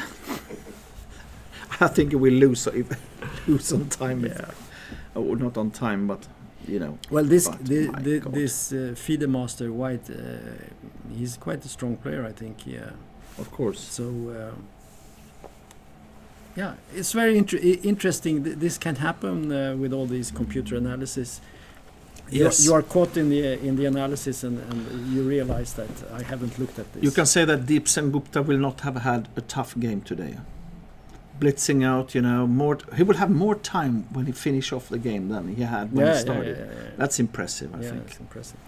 Okay, so Okay. let's jump. So this was should we look at some other game also? Yes, we could at least either Linus or Maybe we take that. It's the Swedish player Linus Johansson, So representing Limhamn and living in Norway. Quite a strong player, but has a little bit below the top elite of Sweden, but still has got ambitions and want to become the GM. He was actually part when I was together with Ramesh. We had this talent training group. He was part of that. Yep. So still has got ambitions, even though I don't know how old he is, a bit above 30, I think. Yep. But still wants to be GM, of course. So he plays against this Dominik Horvat, who is not from Hungary, which the sound might his name might Yes. sound like, but he's from Austria. Mm-hmm. He's probably a fairly young guy. Yes, and But he's like working together with the other Maybe this guy from this young guy. Mhm. Yeah. So Ratch. So let's have a look at this game. So it's Donser was his name. Huh? Dotzer, I think. Dotzer, I'm sorry. Yeah. Okay, but here we have the King's Indian. Mm-hmm. What do you have to say about that? Well, in my days, if I put it this way, it was extremely popular. Yeah. But again, a little bit with the computer coming up and so on, and also it's so much theory and so on. You don't see it so often in the top players today. I also remember when we have Bassam coming here last. It was the last year he won. Yeah. He's playing this both with white and black and so on, and he's got fantastic results normally against lower-rated players. But when he is playing with the top elite in the world, it is difficult for him, But it because was they know what to also do. difficult last year because he lost one game, and that was in this opening in black against Axel Falkevall. Yeah. So okay, but still, of course, we are humans, so you cannot remember all the theory and so on. No. So it can be a good surprise sometimes. I think it's not a bad opening for black in these days, because you can get out of theory and you can get out of computer analysis. And you will always be slightly worse with black, but it doesn't matter if you have the computer precision or not. I mean, you can just play on the ideas. Of course. And we have already seen a couple of games with this Yes. opening, and white has not managed to win, I think. So let's see what happened in this game. So white decided to play bishop e2. I think it's more this, like you said, Tom, this psychological matter that you start to make some moves with the computer on, and suddenly it says that white is 0.6 better in this position, something like that. And then you lose a little bit faith in your opening. So, but you have to get over that and yes. play it anyway. So okay, castles. Bishop e3. Of course, here are many setups for white with knight f3, f3, or there H3 or knight and- E2, knight G3. Yeah. There are a lot of possibilities, of Yeah. course, for white. Mm-hmm. But the ideas, the basic concepts are the same in all lines, right? Yes. And the idea is that at some point black is going to play C5 or E5. Yes. Most often it's E5, and usually white at some point plays D5, and then you get this race where white attacks on the queen side and black tries to attack with F5, F4, G5, and so on. On the king side, yeah. So it's very simple. Actually, it's a simple opening. I used to play it as a junior. I always played it with black because the ideas were so simple. You didn't have to know any theory. Well, No, but I mean, actually, When in it comes those to the ideas. in those days, in those days, yes. in those days, yes. it was Okay. another millennium, Yes, I remember. You were there. Okay. Well, not in your beginning, but No, after a while, you came. I tried It's true. to join you. Yeah. Okay. Okay. So, but here he plays maybe he breaks a little bit of this by playing this. Mhm. But white has given this option. I mean, Yes, but this we have seen many times. Huh? yeah, this has been played before. Mhm. Um, And of course, sometimes you have seen games like when white goes back to C1 with the bishop, yeah, and then black goes back Yeah. goes back with the knight, and we have yeah. an We early have draw. we have bishop C1, but we also have bishop D2 has Yes. also been played. So there are many moves. Yeah. Mm. I've actually played this line with white. I don't Mhm. play D4 that often, but I have played this line Did you with play bishop with- E3. Did you play with bishop to D2 then? No, I think I played with bishop on H4? C1. I think on I C1, did, yeah. yeah. But okay, so bishop H4 is also possible, and now I guess you could play G5 if you want to, but then you weaken your position quite a lot on the king Mhm. side. So black instead goes back. Because one idea is now also that you want, if you play G5, you want to play knight H5 and Right. take the bishop Yeah, on that's the G3. point. That's Yeah. and now he's preparing for that. But Mhm. just like you said, you don't want to make G5 too early No. because that can be a weakening. Yeah. Because if you would have played G5, bishop G3, knight to F6, white can play knight D2, I guess, and then you cannot play knight H5. So Yeah. So if we play G5 yes, here, and knight here, you could go yeah, at least for it's this move. it's a possibility, and there is not a possibility of knight And then H5. white could just move the queen, castle queen side maybe, and then just H4 maybe even H4 in the and- next move is even. just go for an attack. Yeah. It's very dangerous. You have to be careful. But knight F6 is a nice move. Mm-hmm. H3. Yes, again preparing for if now G5, bishop G3, Yeah. knight H5, you can go to H2. Huh? Mm-hmm. So that's a possibility. Okay, With the game. but He here played white is better. A4 here. A4. And the idea, of course, is that there is this knight protecting E4. So you cannot really take here, I think. Well, you Still could take. But it is that. But now I think black is okay. Yeah, this is So- good. so- So, so this he is didn't. good. He didn't do that. But this is A4 is still provoking, I think. Yeah.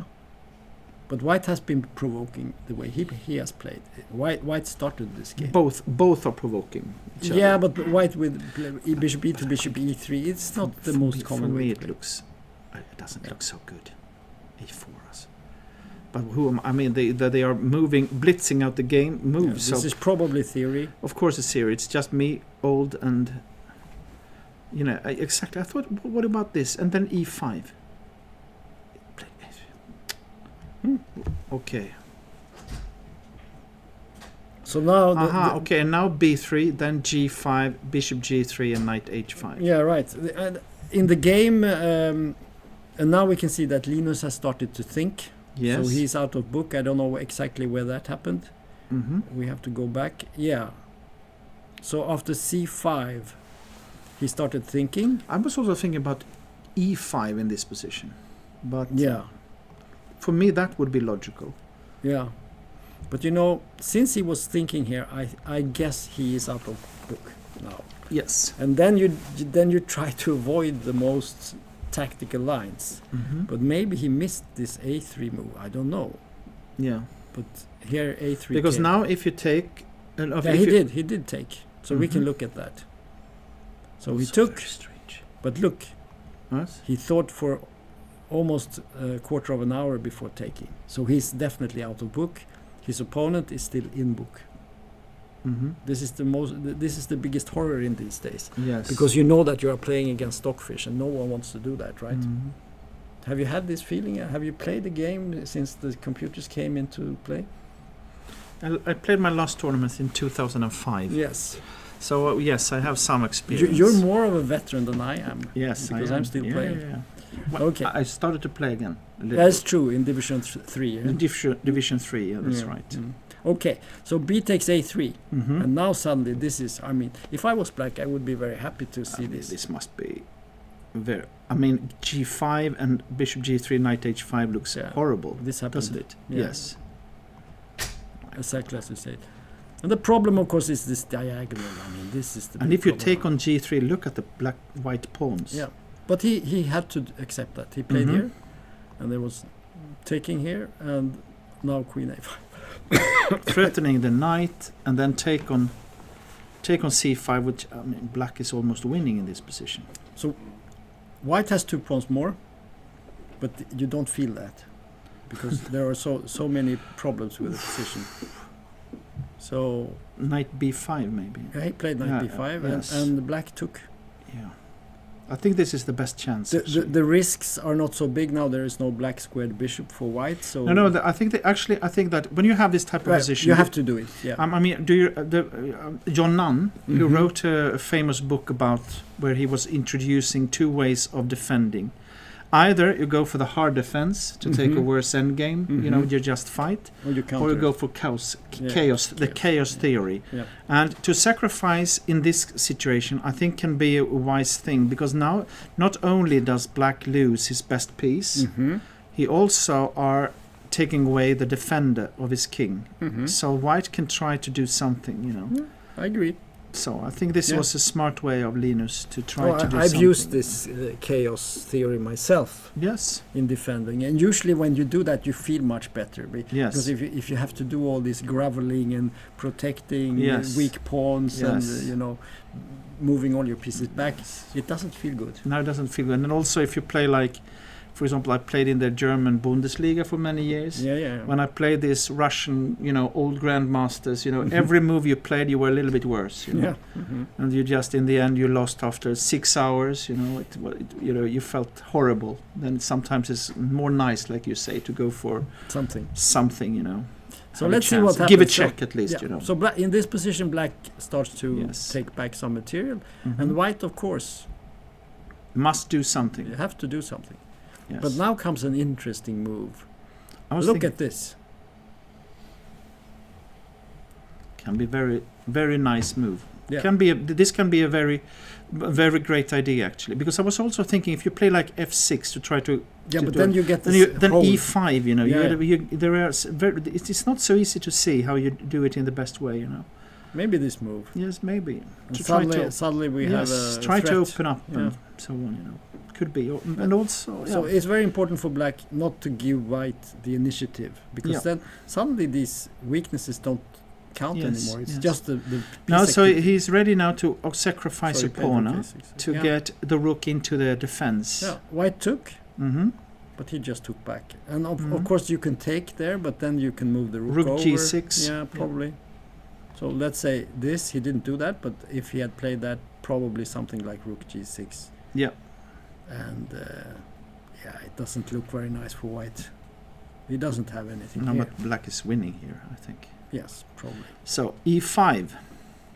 So E5. It's a very unusual idea, because rook G6, and if Yeah, you he play played- bishop he D3, played- rook G7. Look at this. Yeah, this was That played. is this is cool. And bishop D5. Bishop But F5. wait, bishop F, because if you bishop F5, yeah. Yeah, but now at least he has something to look forward to. Yeah. Even though I don't believe in his position much. No.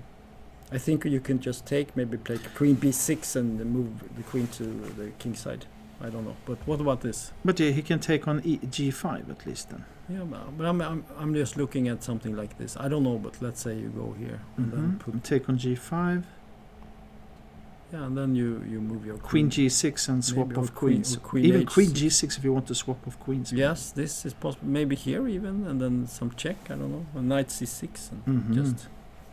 I don't believe in this. No, I agree. It should be a loss, but let's see. Bishop F5 is played. Interesting to see. And if we apply the time measure, we can see Yes. that White has over an hour left, Mhm. and Linus has only 37 minutes.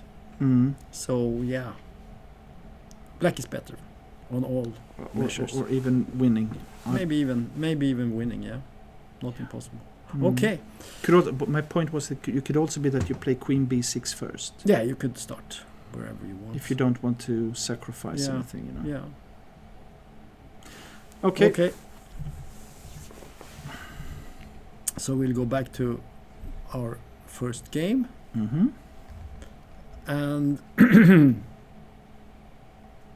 we saw Bishop D7, Mm-hmm. and there was castles, Rook C8, That's a logical move. yeah, Rook FC1, Yes.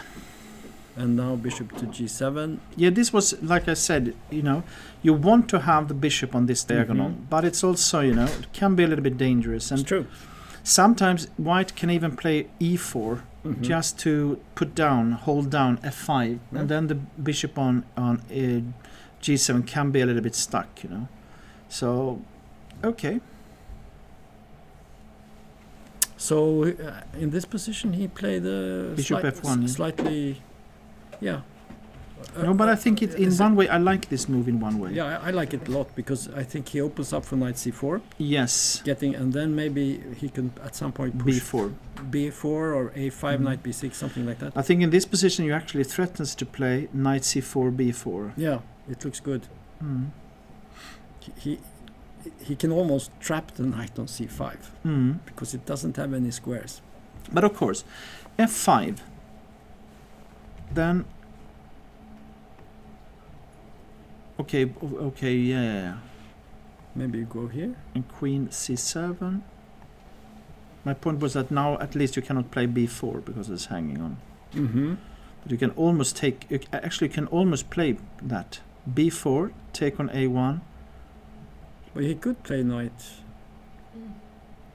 E4, I guess. Yeah, maybe. Okay, you wanted to show this. Yes, to take on C5. And Yeah, then you have knight D6. Yeah, you have Could be a this. possibility at least. you Yeah, know. yeah.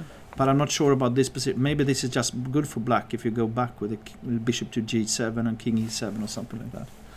So it's not clear. It's not clear at all. Okay. So this is the position, and we'll see what happens. Mm-hmm. So let's go to the next game. Mm-hmm. And almost nothing has happened here. One move has been played. Mm-hmm. So these Now guys. it's equal position The- due to your time. Yeah, now Judgment. since the times are almost equal, maybe the position is also equal. No, but like we said before, it's a little bit like a waiting game Yeah. because if you do something, you are worse, like Mhm, Magnus said. You know. Mhm. And in this position, it is a little. You know, the question. One idea for White can be to.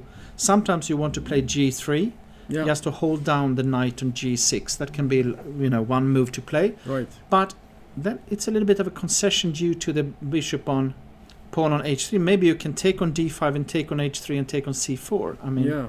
And there's even also that, a you problem know. because even if you play G3, you cannot really go bishop G2 because C4 is hanging. yes, So yes. maybe your idea earlier on to play knight to E3 Mm. was a more simple way to play the position Mm. because then it's simpler to actually do anything. One move that could be in line with this is to play king to H2 Mm-hmm. to prepare for G3. Right. Yes.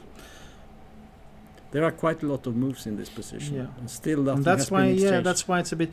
And sometimes when I play this with White, sometimes if you play G3, H5, H4 can also be something, you know, that Black is playing. So Yeah. there are Black, different.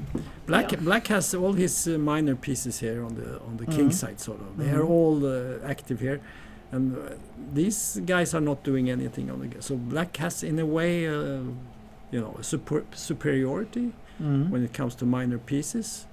Mm. So White has to be careful. If you start doing too much on the king side, maybe it's not Okay, so I good. can say that another, if you just take a developing move, of course, Queen D2, with idea maybe to play one of the rooks to D1, to put pressure on D6 and force White to show his cards in a way, because then you're threatening to take on C6 and take on D6. So that could be one way to continue. So for me, that is for me the logical move if I don't miss anything, Yeah. Also because you outrule knight to F4, so I think this is.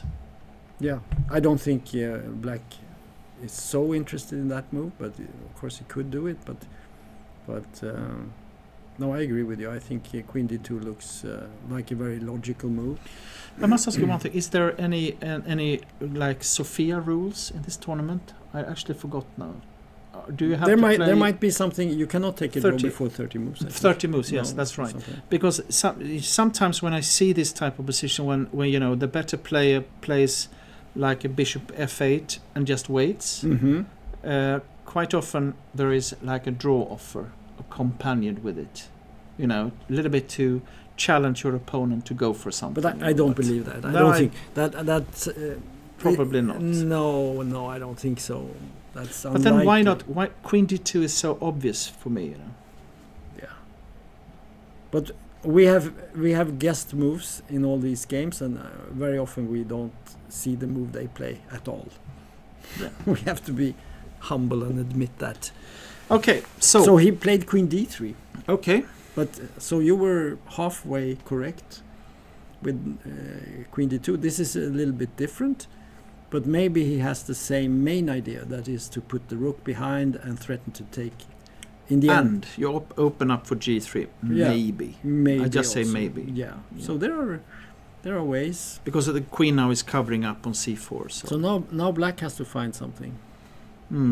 Interesting. Let's go to the next game because we have lots of ground to cover here. So things have happened.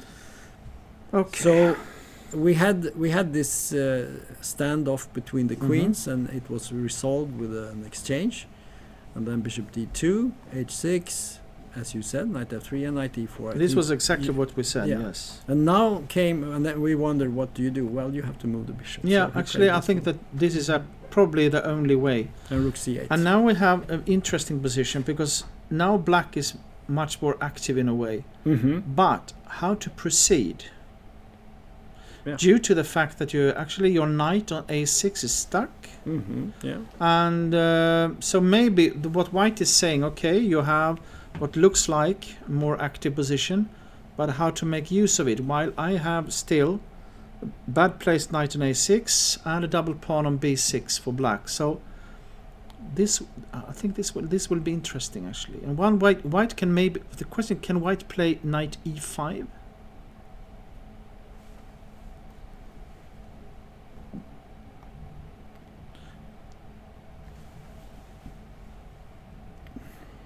With the idea to do what?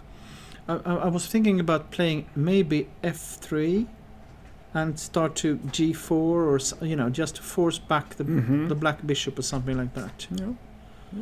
It's definitely an idea. To play slow, very slow, Yeah. For I me, don't know. I don't like it so much. What about knight c5?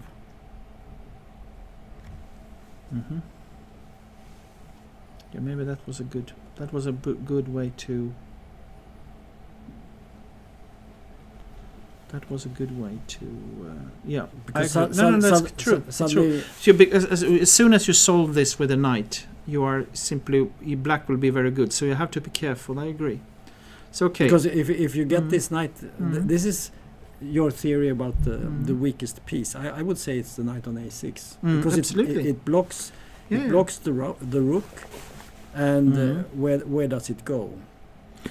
But how to make progress here with White? Yeah, is it like e3? Is it like h3 g4? Do you want to do like that? E3. What I don't like about e3. No, it's bishop. I don't like it either. There is always this threat of coming in. I know. Yeah. I agree. So it's very interesting position, very charged position, and it's not easy to find a move. I'm been looking at knight h4, but the d4 pawn drops. I don't like white's position so much. It's like a traffic jam, right? But should you play like rook d1 and then b3 Yeah, you could try that. if you move the knight?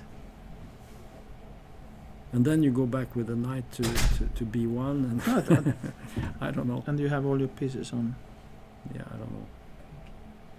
No, just it was just to be able to play knight h4 or play e3 or something like that. Yeah. But You can say the same, but maybe you should play g5 now. What do you think about that? Yeah. To prevent knight. I think at h4. least I think the bishop should stand on this diagonal from h7 down to b1.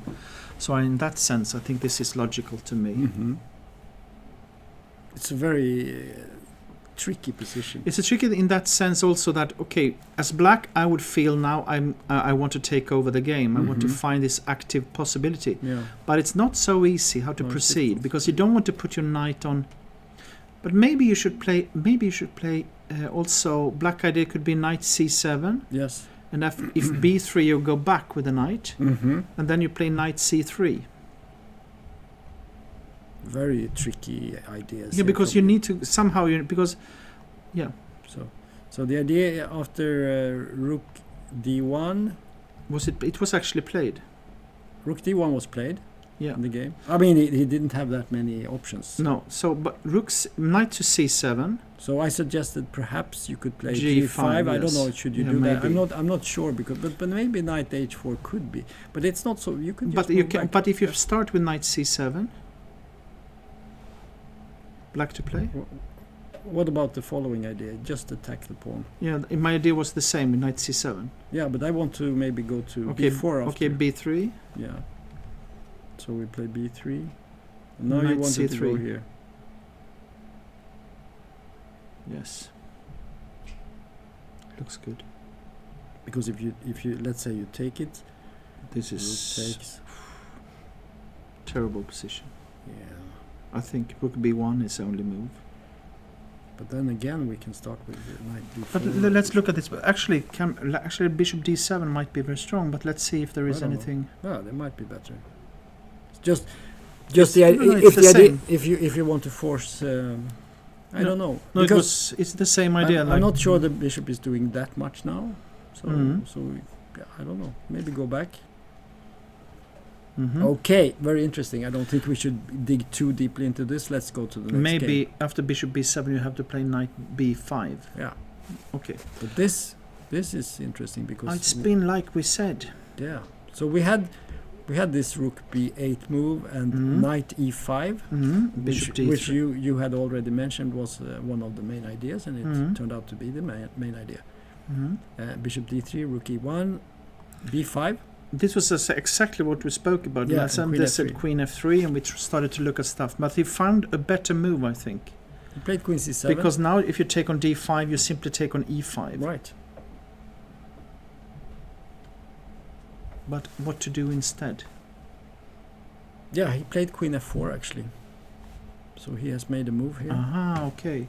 Because if you play knight g6, you can take on d5. Maybe. But even that is not clear. Yeah, let's have a look. So this looks like the obvious move. And then knight take d5. Yeah, or move the queen. But this is, I guess, and possible. then maybe even queen take e5. Simple game. So let's say you what happens if we do this? Is this just stupid? Probably this is okay for black as well. Maybe knight e2. Maybe even that, yeah. But you had some other idea? No, I just thought, why not just take with the queen on e5? Yeah, so knight g6. Yeah. Take, and we just simply play this move. Probably have to take. Or do you have anything else? And then play with f4 B2. and so on? f4, yeah. Maybe you can check and go to c6 at some point. I don't know. This is sharp. But somehow it feels like in the long run black would be better due to his extra so white needs to find there's always the risk that there is a passed pawn. Yeah. White has one more pawn in the center, but not much is happening in the center, so it could be dangerous for white could be dangerous. But this plan, knight e7, knight c6, can be okay, huh? So here I think f4 is strong, and your idea I think is strong. Now it's So very that's it. now it's very concrete position. Yeah. And you could also be that you just play knight Rook d8 or- fd8, yeah. Yeah. This would be the simplest move to make, because you protect the pawn And now what do? Do you play e6? But it looks, I think black is better in this position. do you want to take with the e pawn, but then you get d4 also at some point. Yeah. Maybe you have to play sharp with queen to d4.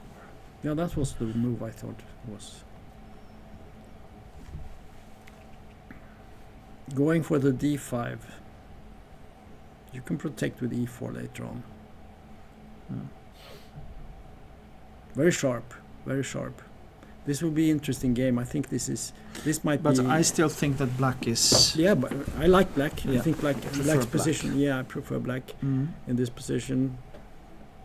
But white has played very sensibly. He has activated his piece. I think this c4 idea, it seems like he maybe was not prepared for that.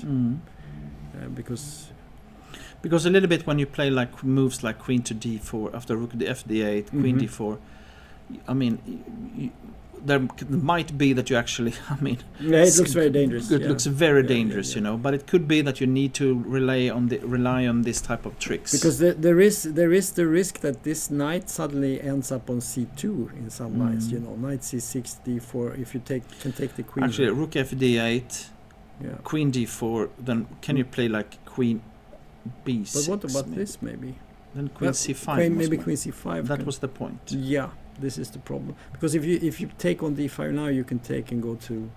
There is this idea of coming to c2, but queen c5 looks like the right move. But and now, probably this is so but instead, I thought about what about queen c6 instead? And then it's hanging on a7. No, queen b6. That was the point. But then maybe you can. You know, what about queen b6? Yeah, but I have another move. What about knight f5? But then, yeah, what do you do here? I go back. You go back. So then we take a draw, right? If you are maybe d4. Yeah.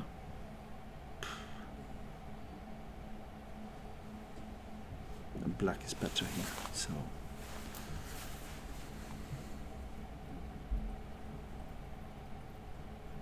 Queen c5. Yeah.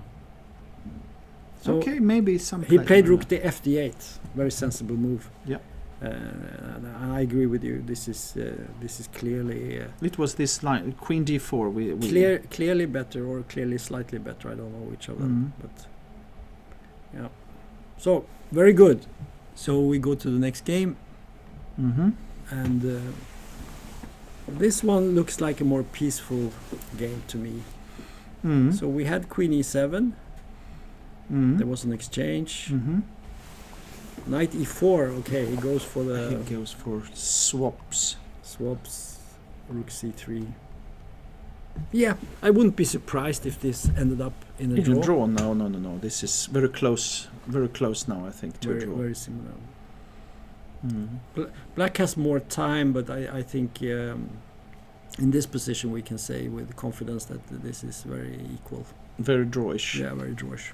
So I think we go and we have a surprising draw. Surprising. And he had only 1 minute and 20 seconds. Let's take a look. Where did he what happened? Yeah, we have to. We just have to. D5 was played. B3. And they had every minute left on their times. And then came this B3. Shocker B3. It must have been a shock for white. Yes. Because he thought for. Let's say. 1 minute. Not 1 hour. 1 minute. No, 1 hour. Almost 1 hour and 20 minutes, he thought, in this position. Yes. And he did that because it's a draw. Let's say well, this is actually the position. Yeah. And it's very difficult to find anything better than taking on f6. Yes. Because black threatens to just consolidate with knight bd7, and then the pawns on a4 and b3 are very strong. So white took on f6, g takes, and of course he can take on h7 if he wants to, but this is the most forcing draw. Now he threatens, down to 9 minutes. Threatens a mate, and here he thought for 6 minutes, and then he started checking. Yeah. Okay. Draw. Yeah, good preparation. But let's see, Sengupta had 1 hour and 34 minutes left. Yeah. 4 minutes more than he started. Yeah. That's impressive. I think this game has been played before. I don't think this was the first time. No. Sengupta's played it 10 times. I think this FIDE master Delger Dalai, who comes from the Czech Republic, I think, FIDE master, he did not know about this line. No. So he ended up in something that he didn't know, and it was a draw. A little bit of bad luck, you could say, for him. Okay, so we have Linus.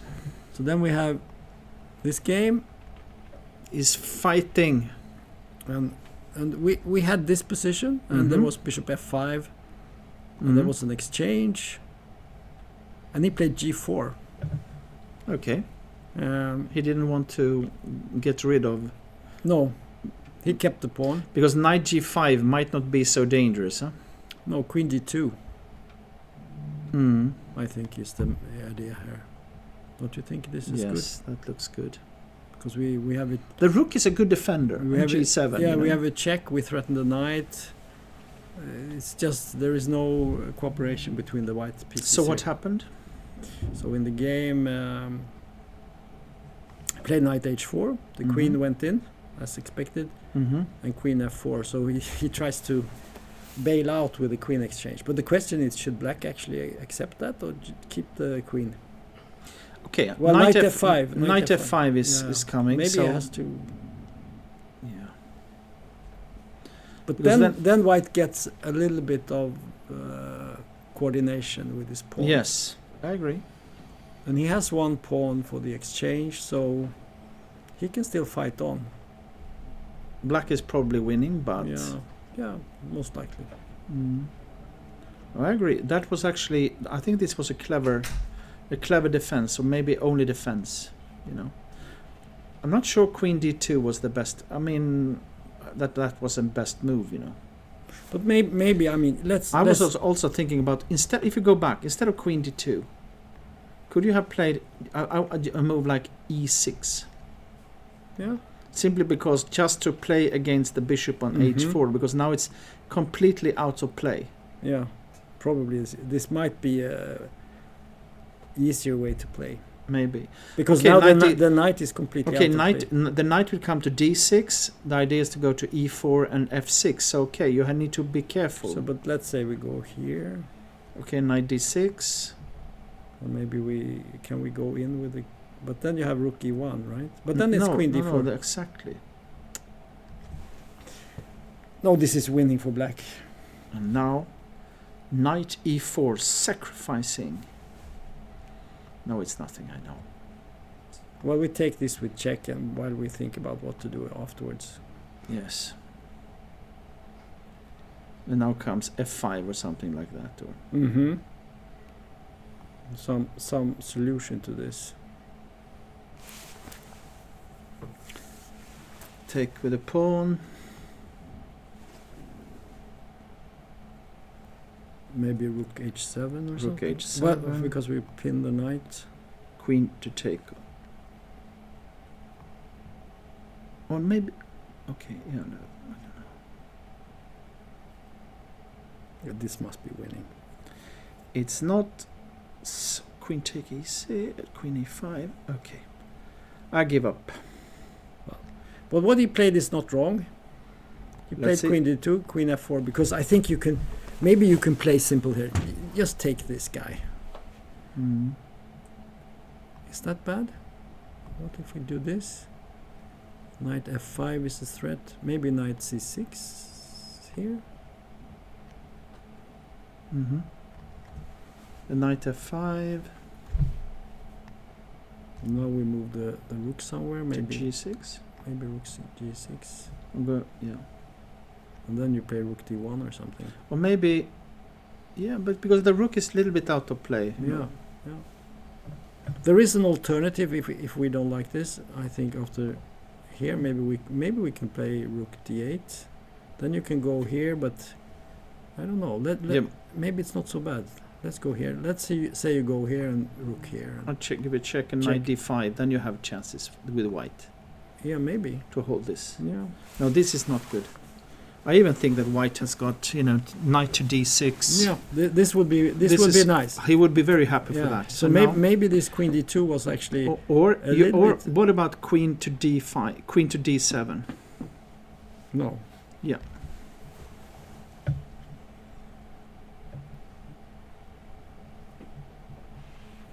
Yeah, you claim the d file. Exactly. And then the knight to f5, you play rook g6. Yeah. Now that looks quite good.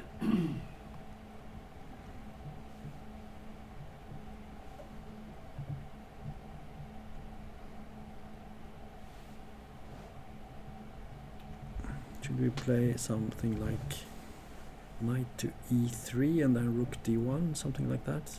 But then you have e6 perhaps. But then you can take on g4. What happens? I play knight c6. I simply play knight c6. And then knight d4? Yeah, and then I move the queen to somewhere. Queen to c8 maybe. Mm-hmm. Then play rook to d8. Yeah, it should be winning. Yeah. I think, I'm pretty sure that he took on it. But this didn't happen. He took. Okay. But knight c6 is probably not necessary here.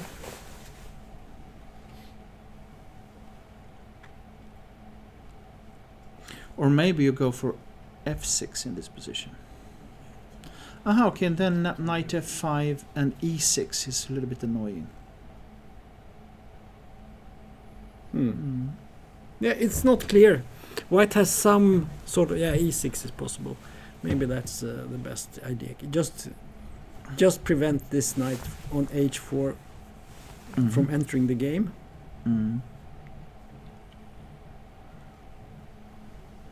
Because now we can always play f6, knight c6 and f6, and then when we break open, then it should be quite good, right?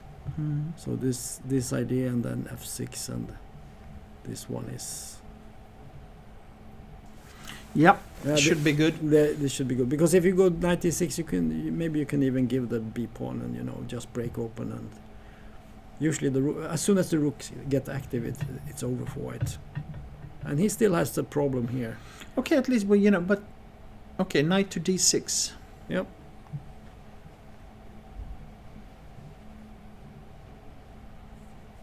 Should we do this?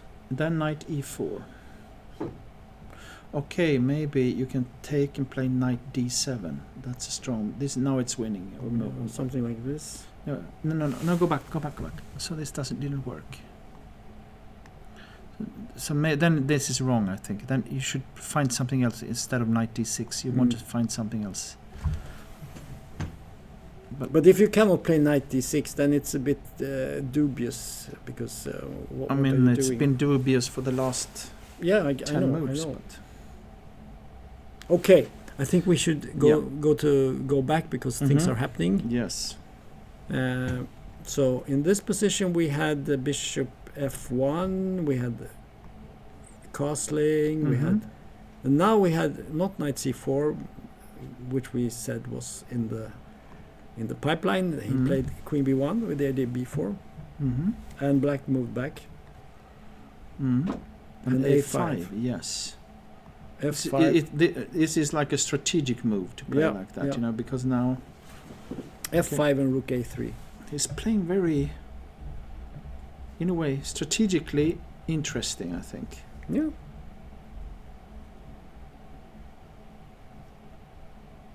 Okay, what about if we apply the time test, white is winning here because he has almost an hour, and Sai Krishna has only 22 minutes. And he played in this position bishop b5, and now he has only 16 minutes left, so it's But this is, of course, in one way, this is a logical move in a way, because if you look at the bishops, you know, the black, this bishop is placed on the same color as all the pawns, while the bishop on g7 is strung down to b2, so it's a logical move in that sense. Yes, but obviously there are problems for black, because else he would have played much faster. Yes. So the question is, how is this position? No, I mean, the problem is, of course, you get a double pawn on b5. That is at least something to judge. There's also this b4 move. I don't know if you can play b4 immediately here. Okay, and then you take on f1. I guess you could. And then knight back, maybe. Mm-hmm. Maybe take with the king even. And then you have a little bit of a problem with your knight on c5, where to go. You could go back, I guess, but to d7. Could go back. Maybe rook. I think that black is fine here, but like, you know, is quite behind on the clock. So because if you take, this is of course perfectly playable, but now if you play, let's say b, you might even put the knight here, and you have a lot of control. Could so be. Interesting position. Let's go to the next game. We need to make fast movements here because we want to follow everything, all the interesting games. Okay, something has happened. Queen d3. And we know that the first doing something will be worse. So c take d5, and now we know that white is better. Is that correct, Tom? If we follow the Magnus Carlsen rule. Yeah, if we apply the Carlsen rule, the first mover is the loser. Yes. Yeah. And now in this type of very tense positions. Yes. But I think he mainly meant that when you were white, and it was in Richterhauser as well. Yeah. Especially for that opening. Yeah, of course. But I think in general in the Sicilian sometimes you have these nice positions, and if you don't have an attack, it can be very difficult to know what to do. And this is the same type of dynamic. Yes, I agree. But black obviously felt that there is something happening on the d file, so he decided to be the first mover here. Yes. He took. And e takes, rook e8, and a5, a6. A move you have already sort of warned us for. It's coming, a6. Yeah. But I wouldn't say that white is better here. It's a complex game. Oh, for sure. But the question is how to react. Should you take, or should you play b6, or what should you do? Yeah, that's the question. I guess that if you play b6, white will play either knight a3 to go to b5. Yeah, let's have a look. So b6 is a very logical move. It's a logical move because you'd want to keep the queens, because as you said, one of the things that you see here is that black has got his pieces on the king side. So in that sense, white wants to play on the queen side. That's why black wants to keep the position closed. And you mentioned this move. Yeah, to go to b5 in the next move. It's a very logical move. And now we have some ideas with knight b5. I don't know which one of the knights is going there, but it could be either of them. And a little bit clumsy. The bishop on f8 is a little bit clumsy. So it will take some time for white before, comes out. You mean black? No, sorry, black. Yeah. And then I agree with you. There is no attack yet. But maybe later on, you can see the sort of first signs. I have one idea for white is to place knight to a b5 and then rook a4. To go maybe for rook c4, or at least just have the rook ready for the king side also to protect. And then it could go here, maybe. Yeah, that's what I mean. And then down to c7. It's not going any way. No, just protecting. Yeah. So that seems like a good maneuver. That's an idea. Very interesting. I think this is one of he played knight f4. So he goes for it, you could say. And the obvious move now is to take on f4. It must be the move. And now it's suddenly from this strategic building up, he is now going for some sort of resolution. Okay, so let's check this out. Take this one. You have to take back on the move. And cannot white now play queen d4 to take on f4? But there is maybe f3 at some point here. Aha, you can play f3. Okay, sorry. But I mean, that it doesn't end anything. I mean, You can take because if you take it, yeah, but then you yeah, take it. then you have some compensation here, right? Maybe. You could take on b7 if you want to. But I think to take on just to take it, you know, because You like that? Yeah, because then you can play knight to e4, you know. Mm-hmm. But it's not clear. No, this is not clear. Okay, I agree. It's an unclear position. I don't know what's happening here. Let's go back. Maybe I'm sure this was not the best move. So bishop f. Okay, take on f4. Let's think a little bit. Queen d2. Do you have to take it? Queen d2. I think he will play g5. Okay, but then that's worth looking at, I think. Let's say, I mean, you don't have that many options. You can go back to d2 or d1. So let's take the most active one. Mm-hmm. I would be tempted to just move back. You know, Mhm. don't rock the boat. You know. Okay, but g5 is logical. Also Yeah, because but- you're ready for. Yeah, but are you really afraid of g5? No, I mean you don't have to be afraid. I just say that I think this is the best move to. Because Support the the knight. negative side of that is that you are opening up your king. Maybe it's- that but could be I dangerous. wouldn't be so afraid of that. No? It's more like the holes that might appear in that case. So now you can play king h2 Sure, of course you can. with the idea of playing g3. Mm. What So about time that? for b5 or something. Yeah, why not? b5, b4, you know, something like Yeah. that. Because if you had taken in between, then d5 would Exactly. be hanging now. So But b5 is a little bit dangerous. yeah, I like it. It's a good idea. Maybe now knight a5, but then you can play b4. That perhaps. was my idea. Yeah, And now knight b5. yeah. Let's go for it. Let's Now see. it's all in. All in. Everyone is attacking. Yes. No one is defending. Yeah. And soon there will be a sacrifice like take on b5 and take on the knight 6 to d5, something like that. I don't know. Knight e4 could come at some point. I don't know Knight if that's. e4. But this is very unclear. I mean, Yes. I wouldn't call it good or bad at this point, because if you secure c6, you could play maybe your bishop takes and go to c6. Mm. This could be very strong Mm. because Queen- we have this Mm. pawn could be now this is But now queen b8 maybe. okay. Let's see. So knight b5, queen b8. And then take on d5. Now we could play maybe knight Maybe you c6. can knight c6 maybe. Go for it. Mhm. You have to take it. I mean, This. this is what I'm saying. Mm. What's black doing here? There's nothing happening. d5. Yeah, okay. But I agree, and this must be good for maybe white. c7, Okay, king c8. queen Queen c8. c8, sorry. Yeah. a7 is hanging. Very unclear position. But I Or- like the bishop here. Or It's- maybe it's not so unclear. I think white is winning here. you take with this. I don't know. Or you can play. Yeah, This looks quite nice. I think so. No, Here this is the danger for black, that it looks like you have something but you don't. And I know. I agree. yeah. Okay, so. So knight f4 has been played and we don't know what's happening.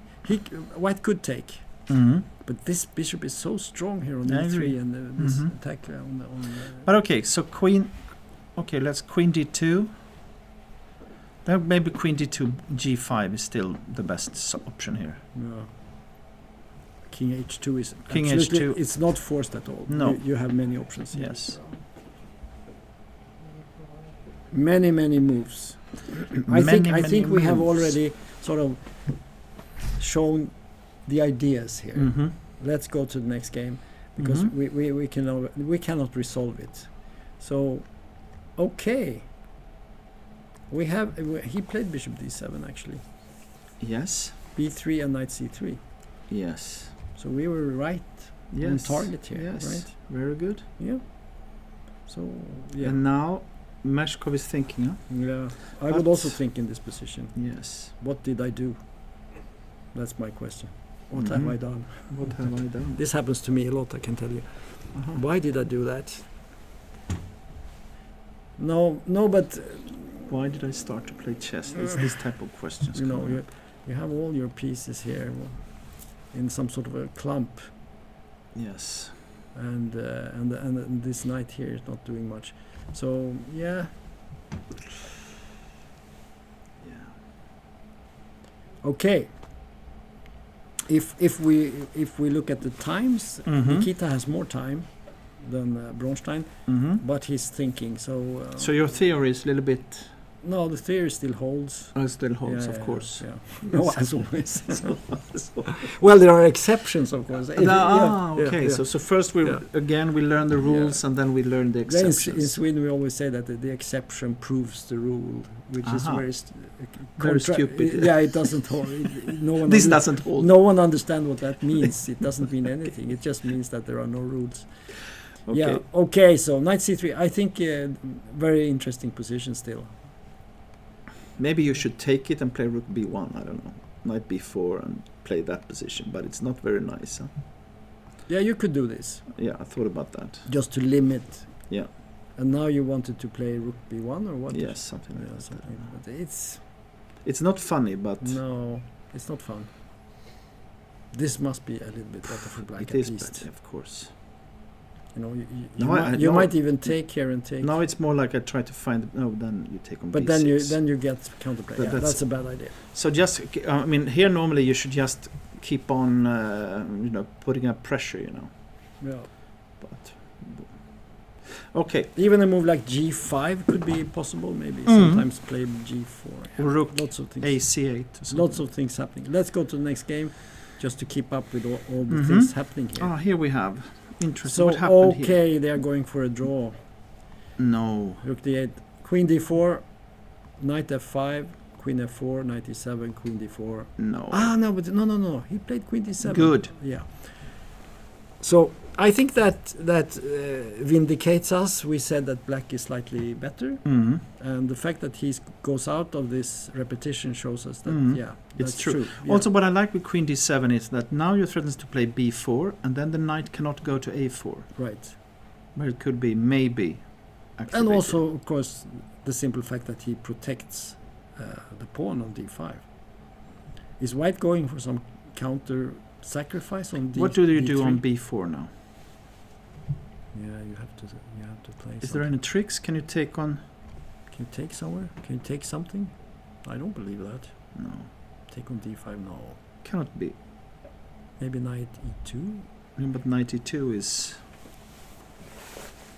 But then maybe some knight move threatening the queen. Knight c6? This looks... yeah. Ramzan Shalmakhanov is on the offensive here. Black must be slightly better here. Yeah. So he hasn't played b4, so he's thinking there are options, of course. But b4 looks very. If there isn't some very good counter, I don't see it now though. Okay, so let's go to the next game. Okay, this was a draw. Yeah. So what happened here? Yeah. It was this. This was. We knew it was going to be a draw, more or less. And this was a draw already. So yes. we have. So we have Linus left. So we have Linus this game. E6 was played, and white played G3. The positional approach. And now F6 is logical, huh? Right. You have to do something. Maybe he's going to take. Is he going to take? Because if I'm allowed to take here, that looks very bad. Why? Because knight c6 and rook g5 and... Yeah, exactly. You need to do something like... Or rook e1 or something like that, yeah. Something like this. Well, white is not completely lost here. This is still... Not yet. But it's not very good. You're close to... Yeah, because the big problem is that this rook is now D7, active. Yes. It's coming here, and if you can exchange this rook here for one of the rooks, then white can resign. Yeah, this is actually a good rule to follow if you are playing this type of positions, is that if you have like two rooks against a knight and a rook, or a bishop and a rook, normally the one with two rooks want to swap off one pair of rooks. You want to deprive them of the rook. Yes, because they are normally better together than if you only have a rook against a bishop or a knight. So But he went with knight d7. I think the idea knight b6 can be to go here and pressure this pawn here. Yes. Maybe that is a very strong idea, actually. Yeah, I think it's strong. f6 is always there, so he can play that. But okay, knight d6. Then, what do you do then? Okay, knight d6. Can you play simply rook to a8? Yeah, why not? There are many possibilities here. Yeah, it's tricky position. I think black will win this game. That's my feeling for sure. Linus also, if we follow your rule, has got much less time as well. So, yep. Shall we go back or should we have a break somewhere? I think we should take a small break, like 5 minutes. Yeah. And then we'll be back. Okay? So we get our coffee. So, see you in 5 minutes. Good.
Okay, welcome back to the Rilton Cup. We are in round number 6.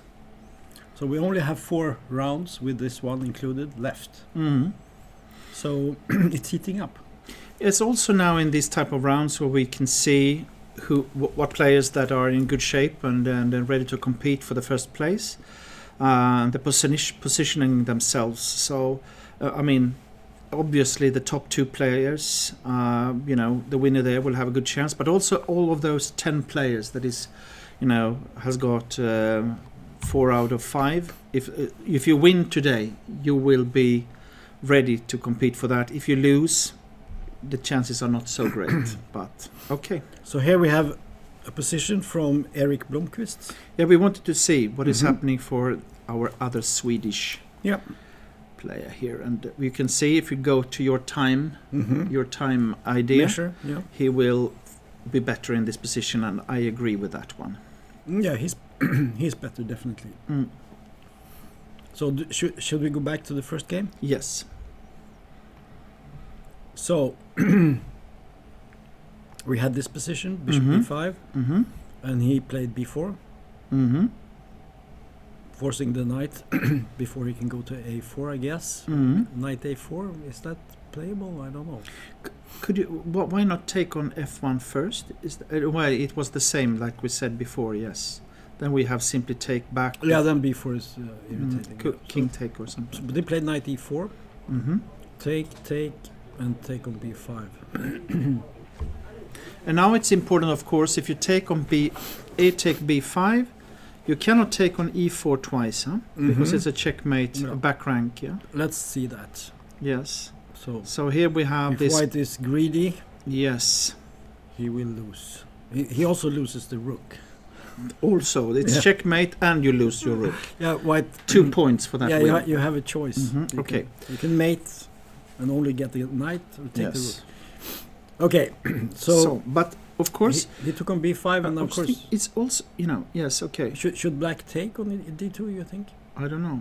It's also like if you because I was thinking about maybe take on b5, take on e4, and play like knight d2. Is that possible? How is that? Is that an idea? Because of course. if you play f5, it could be a little bit weak,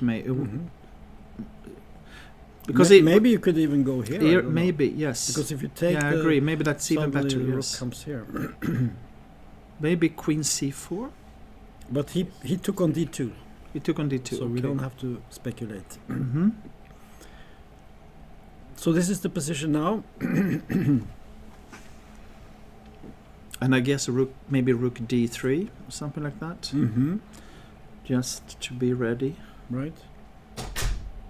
Rook d3. And it's a little bit interesting because like the pawns on b4 and a5 are on the same color as the bishop. Yeah. On g7.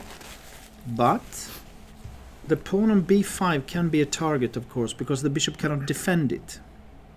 So sometimes it's pros and cons, and if it's white to play, probably white would play g3 even, to put... Now you have put all your pawns on the same color as the opponent's bishop, but on the other hand, it's not... But, I mean, the b5 pawn is weak, but isn't... the b5, but the b4 is also... Yeah, exactly. Yeah, yes. So we have, and, this is the position where I think it's very much sort of dynamic equality, because both players have their pluses. But you can also say that if it becomes a rook endgame, white can be good, I think. Of course. Because then the pawns are a little bit weak on b5 and b7. Then I think you can have a slightly better game with white. But so this idea maybe knight f3, knight d4, like you showed, could be to force a little bit, I don't know.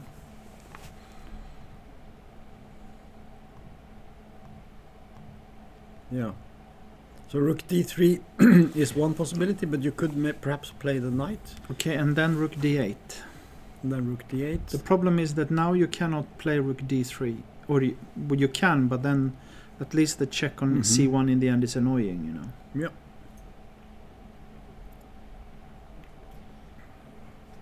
No, black seems to have a okay game here. The bishop is not bad here. And the pawn on f5 is not. I mean, it's not a big problem that you have this double No, pawn. but that's why I think rook d3 is better than Yeah, knight might be. f3. So rook d3. Because if you swap off rooks now, you will have knight and rook, a knight and queen against bishop and queen. And even though I think in this position, this actually might be to the advantage of the queen. But He played rook d3. Mhm. d3. Yeah. So it was logical. the most logical move is this, I think. Mhm. Maybe knight b3 is No? better. Yes, because you cover up c1, so there is no check. What if you take it? Queen take. And you play queen here. It will be a draw almost. Queen to d8. And aha, okay, you can go to h8. That's right. Sorry. Mm-hmm. Yeah, I agree. Black is actually go back. Let's see that position. I didn't see that. So I rook thought d8, it rook was. d8 was played in the game. Mm-hmm.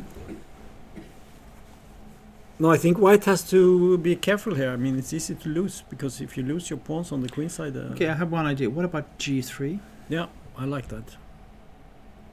I like that move. And then if you take and play queen. Then you can play for an attack, right? Because then there's no mate. I was even thinking about if you take on d3, queen c3. Well, let's just show what happens if you play the same idea. Mm-hmm. I think now you can play check Mhm. here, and you can go with the knight maybe and try to. But do you want to take here? Yeah, take on b4. I don't think this is so dangerous. But I had another idea. Well- I want to show later. Well, Mhm. you cannot. Okay, bishop to g7, Uh-huh. queen f8. Black is better, I think. Is he better here? Yeah, I think so, at least. No.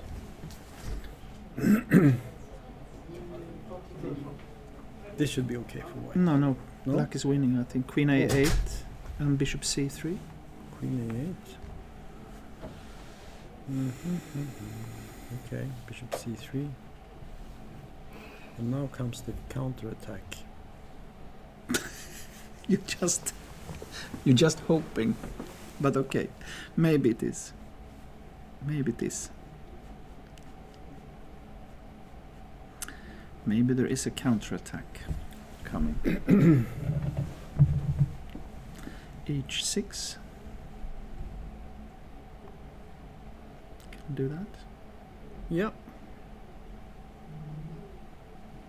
Maybe we play knight d4. And take on a5. But then I can take Sacrifice. b7. I mean. Oh no, take with the bishop. Oh, you want to take? Yeah, then I sacrifice. But maybe you can sacrifice on here, yes. Make a draw. No, well, it's not so clear. You I have know, to take it. I can take b5. I can play b5. Maybe. But then knight d4. At least it's a bit dangerous. Now to you're play like losing. this. That's what you think. Maybe. Okay, no, I don't know. No, Okay. there might be some difference. Interesting. But I had another idea also. If you take on d5, d3, queen take d3, queen c3, maybe a g3 in this position. G3. Yeah. If you take on d3, then maybe you can actually sacrifice and take on b5. Yeah, but this was just a crude line Yes. to show the ideas. It Mhm. wasn't really a suggestion. Yeah. It's just what happens if you do the same. Mhm. It's much different because white has attacking chances after Mm. g3. It's Mm. an attacking move, right? No, but I mean, the idea was take on d3, queen take, queen c3, take on b7, sacrifice the knight and take on b7. You mean but yeah? Okay. so the I understand what you said. and the but- question is if you can actually cope with that. yeah. So Maybe white is even winning now, to take on, because now the idea is a6 and so b. suddenly this bishop, Bishop is not so good anymore. you will be lucky to sacrifice on e3. Exactly. So this might be winning actually. Yeah. Okay, so So rook d8, interesting We're game. waiting. Let's go to the next game. we believe that g3 is the best move. Could Mhm. be. Maybe not. So- I think the more I look at it, the more I think that white has to play well here to make a draw, because it's much easier to see how the pawns are lost on the queen side and the bishop wins with the pawns and whatever. So okay, so here we had some interesting. We had this we had knight f4, queen d3, and there was an exchange, rook e8, a6, and knight f4. and here we use your suggestion was queen d2, Yeah, and of course that's logical. but he went for the He whole went- scale Yes. exchange, and now black is thinking.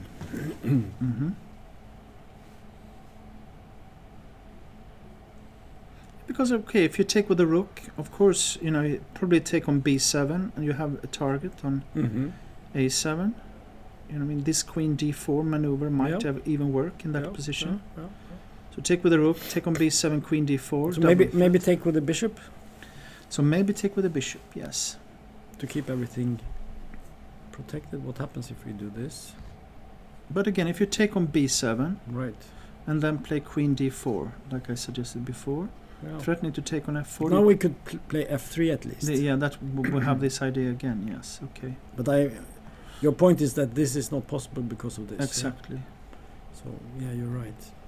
Yeah, interesting play here from Lucas, the 15-year-old from Austria, who seems to be their new wunderkind, I call him. Okay, that's good. Yeah. The new wunderkind. Yes. No, it's my feeling is that white is slightly better in this position, but also with the time and so on, it is. But it took on e8, so you're waiting for that. So this is not the position, Tom. No, he took with the rook. White took it on e8. Exactly. And this so is the position. yeah, exactly. Yeah. So the question is, what does black do? You can take with the knight, maybe. Then you can do g5. If you want to. It doesn't look so nice, but it takes away this. This threat. Yes. So you could do this. Maybe that's not so bad. I don't know. Maybe you can play. Maybe you could, instead of queen d4, could also be that you play like knight to e4. Then bishop b5. But maybe it's okay. now d6 is protected, so I it know. works against that I too. know, yeah. No, okay. Yeah. Maybe b3. Yeah. Yeah, you can play that. Or maybe another idea could be maybe to play bishop to e2 just to stop this f3 and play bishop f3 and go for the c6 Yeah. square. Yeah. But there are so many ideas Many like that ideas, here. yes. Many small moves Yes. you can make in this position. Mhm. The question is, does white really have something here, or is it just, you know... and he has some chances, I think. I think white has kept some chances. Yeah. I think that knight e4 is not correct, but bishop e2 here might be strong. But this is the position, so yes. we don't know what's going to happen. Yeah. Okay, let's go to the next game.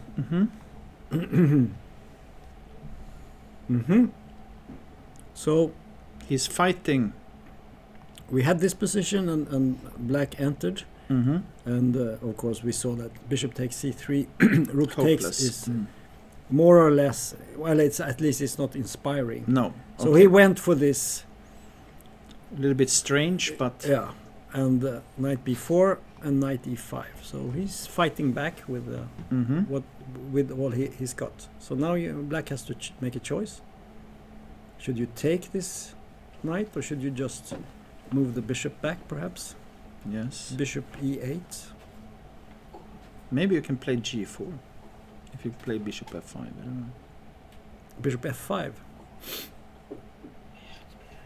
But I thought bishop e8 maybe just to Maybe bishop e8. Yes. I don't know. I also want to control b5 a little bit. I don't know if that's important, but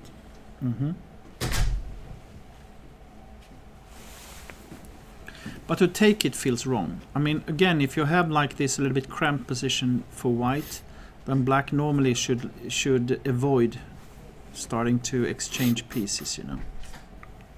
yes, here suddenly you have some breathing space. Exactly. And you threaten moves like maybe rook d4. There are some No, then rook knight take e2. Yeah, okay. this could Yeah, still yeah. be better for black. Could still, it's, yes. it's not clear. But okay. Actually, this happened. It did happen. Yeah, he took. Okay, I'm a little bit surprised actually, he but takes. Yeah, but maybe there is yeah, something maybe. concrete here because that's right. That's right. Could be. it's difficult for black still to play.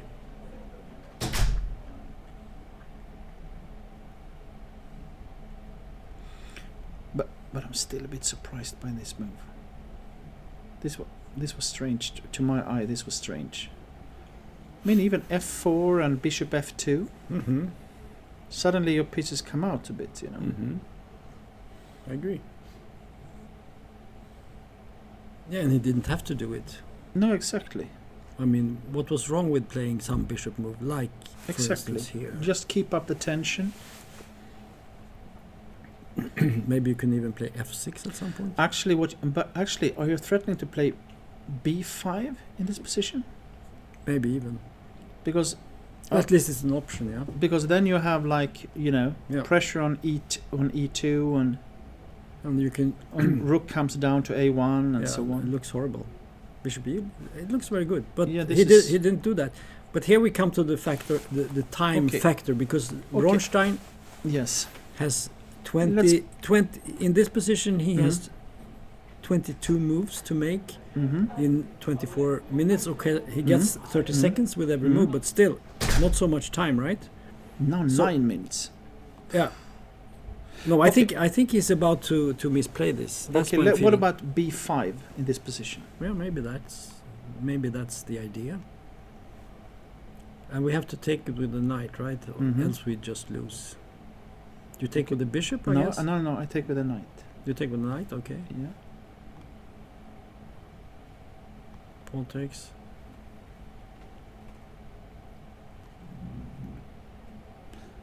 Could you go down with the rook to c1 or a1? Is that a move? Rook a1 or something? Maybe rook d4. But maybe, maybe it's not so good. No, so my idea was to take on b5 with a bishop, just but to the rook have d4, then we have knight c2. It's a fork town. what? Well, Will bishop let's- take b5?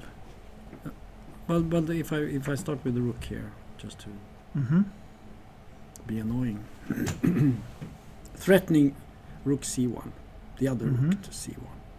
So you have to do something not to lose a piece here. Of course. f4 or f3 or something. So you can play bishop f2. My idea was to play bishop rook to d4, but maybe knight c2 is simply winning. So This looks at least annoying. yes, take on d5, bishop b6. Okay, so let's take a look at that position after b5. Maybe this is because, of course, now we are moving into an area where there can be tactical solutions to strategic problems. So, Well, I mean, when we look at this position, we see that black is still very active. Two very active knights on c3 and b4, a bad knight on a3, a extremely bad bishop on e1. can you play? Yeah, he played b5. Can you play rook? So you can were you play right. rook d4? Now. Yeah. But then I have this. Oh, you trick have for the. you. I was looking at knight It's not c6. mate in one, but it's still one It's of the basic almost tactics. it's you know. almost the basic tactics exactly. Yeah, but it's Okay, easy to so- meet. That's in positions like this you can miss things like that because there are so many threats. No, he didn't. He hasn't made a move yet. So But could he take with the? I think let's look yes, at it again. Okay. Take. And both takes are interesting. So Mhm. knight take, but I think knight takes. And you said this one. I want to Yes. see that one because that seems to be. And the like point a is, very of course, if simple knight idea. take, no, if bishop take d5, knight take, rook take, bishop take e2, Yeah, then it's and over. it's stuck. Yeah, we'll just show that for educational purposes. Maybe, And the rook is trapped here.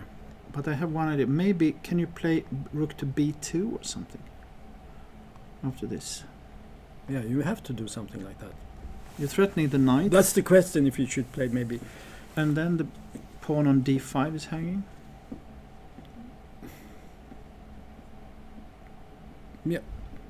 Yeah, this is not so clear.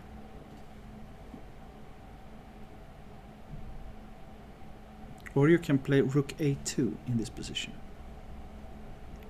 Or rook c2. Yes. Maybe, I don't know. Because rook c2. Maybe actually rook c2 is very strong. You have Because to take if you take it, then You take. the pawn is hanging on. We have to move this guy out. Mm-hmm. Maybe here. And then take. Now we get to go out. Mm-hmm.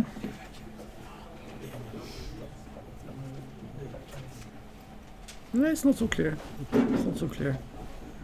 It's not over yet. It's I'd not say. over until it's over. Rook. There are rook a2, and here there are some really that can be very tactical. Yeah, but we have bishop takes d5. You can play Also- d4. Okay, then it's e6. If you play e6, Mhm. simply safer. But what if I take the rook? No, it's Or the knight? Oh, you can go to rook c1.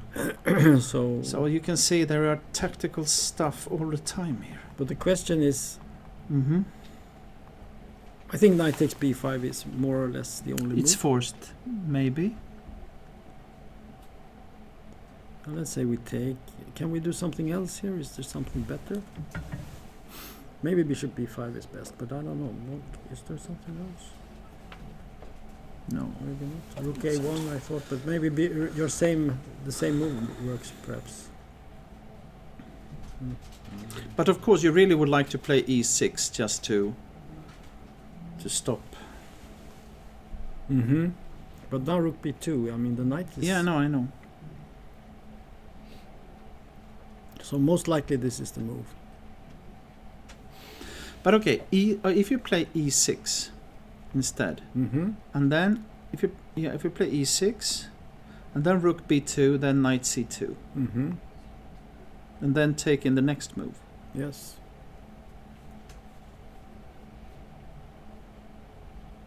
So we have to go here. And take and b, yes.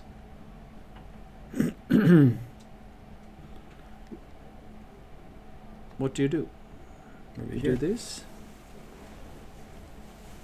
So You're maybe surviving.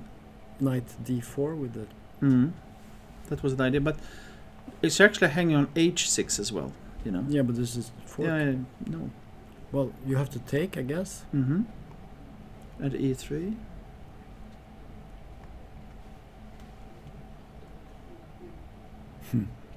Yeah, it's not so clear. Black should be better, but how? But how to prove it? How do you prove And with advantage? 7 minutes left. Oh, yeah, this is tough. So b5 is the position. 7 minutes against Yeah, 20. This is the Here, position. and as you see, all my mistakes that have proven that it's possible to go wrong in this position. There are many ways to misplay this. Mm. And maybe black has already done that, because I think bishop e8 was a simpler solution. Yes. Because To when you keep have up the little pressure. time and you go into this type of Yes. tactics, you might also Yeah, blunder the thing But away. also after this, you just keep up the pressure and Yeah. so on. Yeah. Yeah. I would have played bishop e8, I think, Mm. and done it fairly quickly, because yeah. But anyway, Okay, let's go to the next game. next game. So here we have this game. Let's see, we have to go back here. So in the game, We saw this, yes. no, we didn't see that. Yes, we did We see saw- this. We have seen all this. Did we see knight Yes, e2? yes. Yes, okay. Knight c6, queen c5, knight takes e5, knight Mhm. c1. Yeah. No, So now okay. he's going into defensive mode, trying to Survive. survive. Yeah, survival mode. Queen d4, knight c6, Mhm. queen h4, bishop g6, knight e2, knight e5, aiming to put the knight on d3. But okay, knight f4. Mm-hmm. He took on g6. But hasn't the... I don't understand. Here's, it's a little bit strange, black's play, I think. Because now I think rook on d2, bishop on f1. Yeah, but white is defending well here. Yes. It's not Yes, easy. and then queen on d4. I think he has misplayed this position, actually. Now, it felt like- but now he played b3. Mm-hmm. A rook takes. Was it... An a3 was dangerous, because I would maybe sacrifice and play Mm. c3. I mean... Yeah, if you do this, maybe you can c3 at some point. Maybe, Not now. or well, you cannot sacrifice immediately. No, because you take the knight, don't you? take on b2. Ah, you want to do this? Yeah. And then c3. Yeah, this might be good. Yeah, you're right. This is horrible. And that's what I say. Yeah. So it doesn't work. Okay. Mhm. So in the game there was rook takes. So now it's a bit pressure. But okay, queen d4.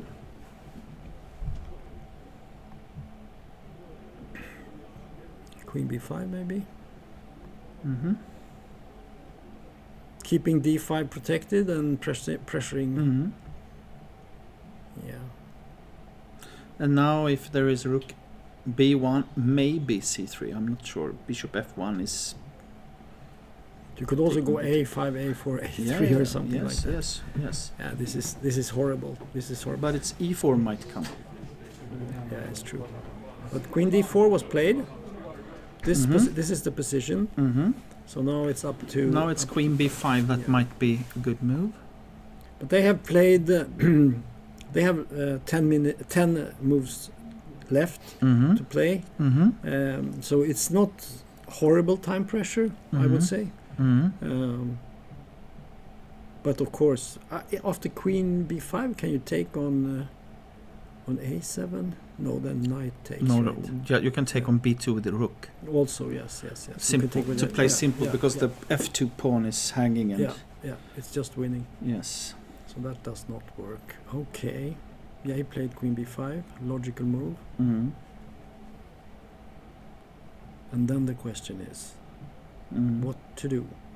You could play rook d to d2, maybe. Yes. I don't know. Yes, could be. Is that something? It looks clumsy, but Yes. when you're in a bad position, there are no good moves. Mm. And now at least you are threatening to play e4, aren't you? You could say you have the possibility to play e4. Is it a threat? That's another question, right? It's Can you- not clear. This. Can you play c3? The bishop But goes you can- down You can take on c3, can't you? with a pawn. Yeah. And rook b1. Bishop f1. And then the question is if there is any tricks in that position. Maybe there are. Maybe there are. Take on... I don't know, because it's typical... But I don't see it. No, I don't see it either. I don't see it. So probably not. But then maybe if you want to avoid, maybe you should play like f5. Yeah, that was my. Of course, it looks a little bit strange to play f5. But it keeps because down suddenly e4. you start thinking, well, what happens if this bishop attacks the king? But it's not easy to do that. Maybe h3 and g4 or something. Yeah. like that. The question is, how much time do you have? Mm. But you might have some time because you cannot really move the rook, Mm. and you're not pinned on the b file. That's quite important. So this a pawn thing it's not that dangerous. Yeah, I kind of like this. It's not so easy. How do you play? What do you do? I'm not so. I don't like f5 so much. I think it looks a bit strange. Is it strange? So rook d2. He hasn't played it yet. Of course, he's looking at all the alternatives, which is the correct thing to do. So the question is here: what can we do? What can happen? What is happening here, Knight c1 and why? and a draw. Yeah, I don't think White would mind a draw here. Do you? Me neither. No, I don't think he would mind that at all. So the question is how to make progress here. But actually, Knight c1. Okay, let's look at it. Yeah, because I have one idea. Rook e1, Mm-hmm. then the rook d3. Nice. I guess you have to take it. I think so. And you take with the knight, I Yes. guess. And then we go back, I guess. Yes. At least I thought that this might be. There might be some new possibilities here. You know. Maybe, yes. Like something like queen b3 or something like that. Exactly. Interesting. Very interesting. We'll see decision. what he does. Okay. He's thinking. So we go to the next game. That was a draw. We have this draw. That's a draw. Not so yes. interesting. And this was a draw. And then we have Linus, how is it? How is it going? He's fighting. He's fighting. Well, that's good. That's good. We like that. We like fighting chess. So let's go back. We had knight d7, I remember. And rook d1 happened. Knight b6 and knight d6. And f6. Yes. Okay, knight d7. E takes, knight takes. Rook e1. He's active with his rook. Knight h5, king f2, rook a8, rook e5, rook d7. I think black is playing well here. He's doing the right thing. Activate both rooks and mate. Okay, and knight e4. Yeah, he has to be careful. He cannot take here because if he plays this move after this move, no, this is terrible. The white king is collapsing here. So okay, so rook d7 was played. What did you say? Rook e6? Knight e4. Ah, you want to go back, yeah. At least I thought that was correct. Because I think if you take the rook, you can play rook a6. Otherwise, you know. I take the knight. Now you take the knight. Yes. This was not correct. No, but this is not over, is it?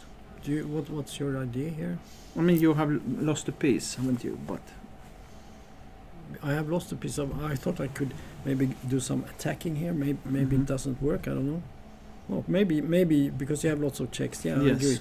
So this is not good. So in this position after knight go e4. back with the knight too. No, you cannot. You cannot. No, then it's there's a check. Yeah. Has he misplayed? Is this the position? Rook d7, knight e4. So there must be an idea after this. Yeah, most likely there is. Because if you play like rook h7, you take on h5. You could play rook d4 to prevent the rook from moving. That's a good move, I think. Maybe like this. And also you have the chance to go here, and then you can come to the second, right?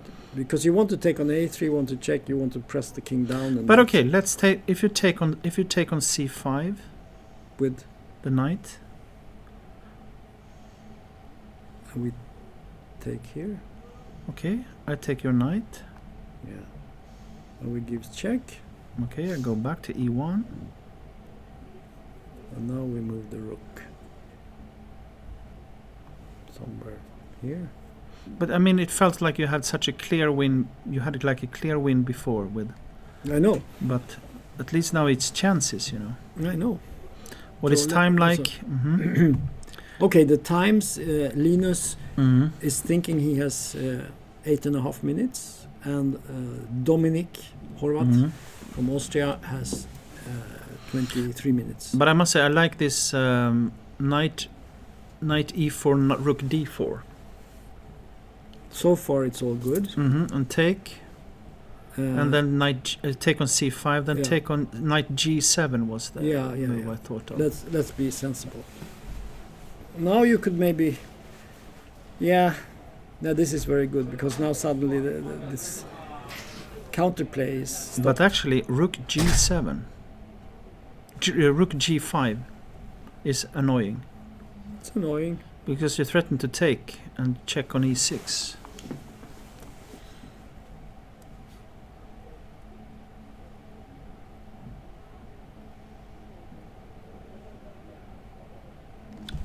Yes. Maybe you can play rook, but rook e8. You take on g4, maybe. But otherwise, I'm sure that rook e8 is the best move, isn't it? But now you have a lot of pawns as well, you know. But c4 is falling.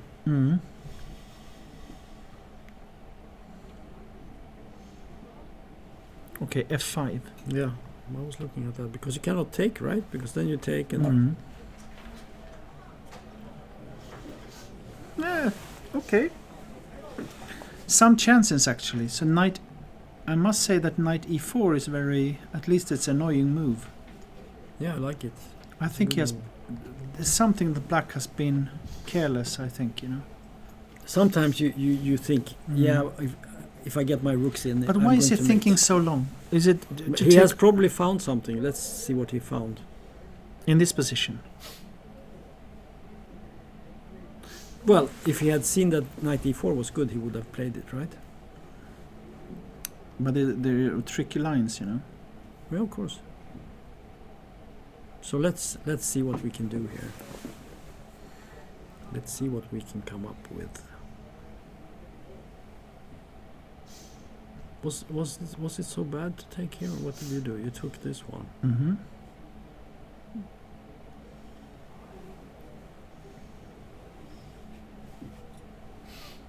So if I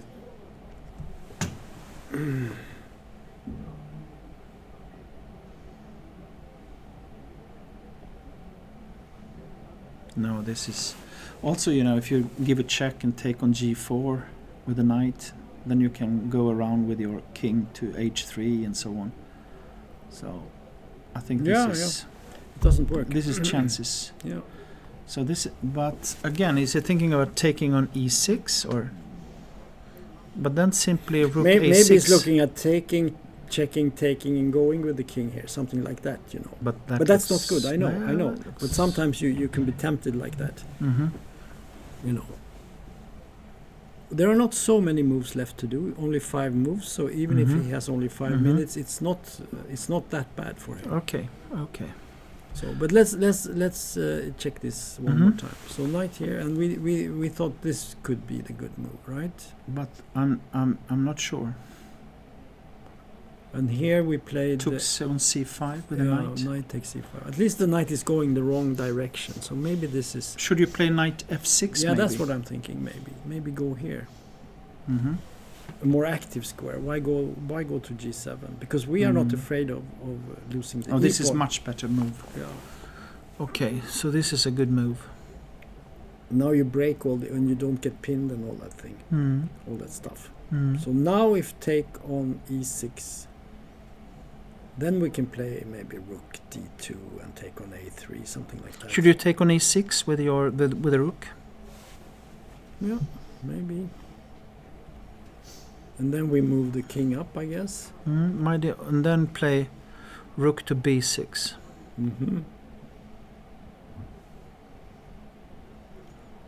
Because maybe you can, grab all the pawns and put your rook on b2 and make a draw in the end. Grab everything and make a draw. Should all we right. take on c4? But then when you have to check, the king must go back. That doesn't look so attractive, I think. But what can I do? Knight e4 maybe? Yeah, maybe. Go for this. But this and take on b7. Here white is not worse. No, you have 4 pawns Exactly. and the knight for the rook. Exactly. So this is wrong. Okay, so rook d. rook d4 was played. And he has little time. You can see 3:55, but in this now I think black has seen that he has made a mistake. I'm sure he has not played the best. Me too. And now he has seen that, but he has found he's a good player. He finds the best move, but it's difficult. I think knight takes. Yeah, and he must go for the pawns. Let's check this one more time. This. Rook b6. But I want to do this and see what happens. Okay, I'll give a check. Give a check, and I go back. I think I go back here. And in worst case, you can play rook b2. No, then I take on c4. And give a check on e2, and then move your knight. No, but there is a knight to check on e4 at some point. Okay, maybe. G3 maybe. But the question is, of course, what happens if you just attack with this threatening mate? Could be annoying. Where is the mate? That's not mate because I can go back with the rook. Yeah, so maybe now you can check here. Now what do? You cannot take on c4 at least. Then it's mate, right? No, it's not mate. King goes to f7. But then I lose the rook. Okay, that's correct. Okay. It's not mate, I agree, but it's dangerous. It's very, very dangerous. Okay, maybe knight e4 then. Check. And you need to take. Rook take. But there are checks here. But it's a check. Oh, sorry. Okay, we need to take it. You're right. This could be better for black because you're going to lose some pawns here. Maybe you can go check. Rook b2. Now rook b2 is good move. But what about this? And then check and take g4. Mm-hmm. Isn't that good? Now king d7 you do. You want that? And then king c7. Uh-huh. But still it's not We'll clear. check here. This could still be okay because I just put the rook here. I'll give a check. Rook take. Yeah. But I mean... What about this move? Now. Mm-hmm. Now we're ready to take on g4. This cannot be dangerous. No. I'm a rook e3. Take on g4, take on g3. This should be a draw. It should be a draw. Yeah. No, I think Linus has... survived somehow. He took on c5. He took That's on C5. good. So he's fighting. But he has very little time now. Only 2.5 minutes or 3 minutes left. Not so many moves. Though. Okay, what about knight to g7? We That don't was like that was we didn't like this move. Huh? We thought that this was This was dangerous. Yeah, that's right. Yes. threatening to take and fork and win. Take and fork and win and yes. And rook e8 f5 was also annoying.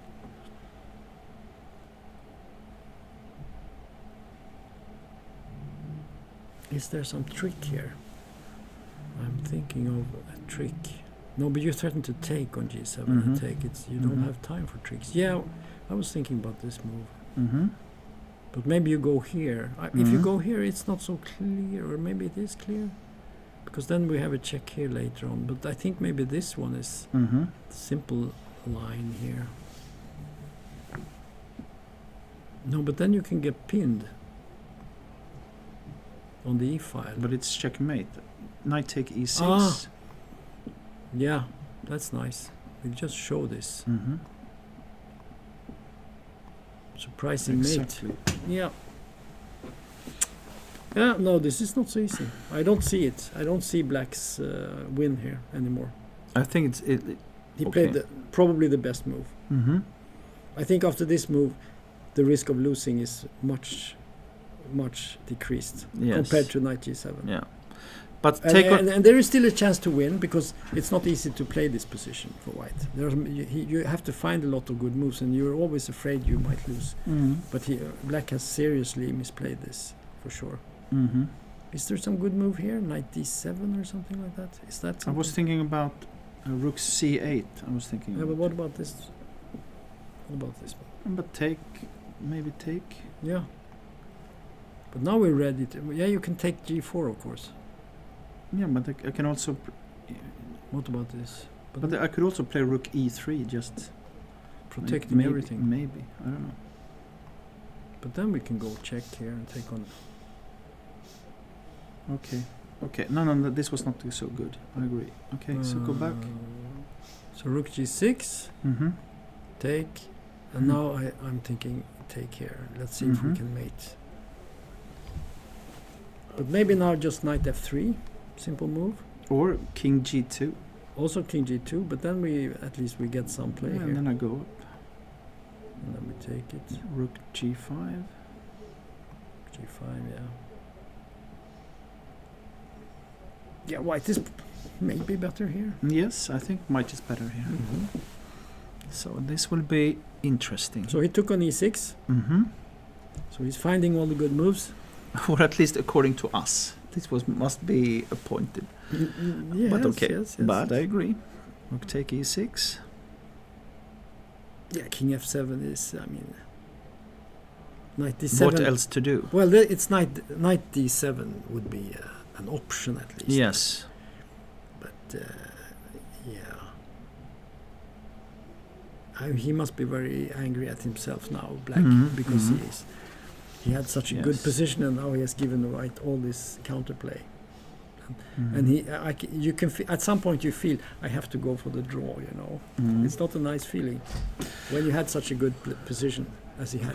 But let's go back just to see what is happening in the first game. Yeah, we shouldn't go. Because okay. You can see what has happened here. Yeah, Black won.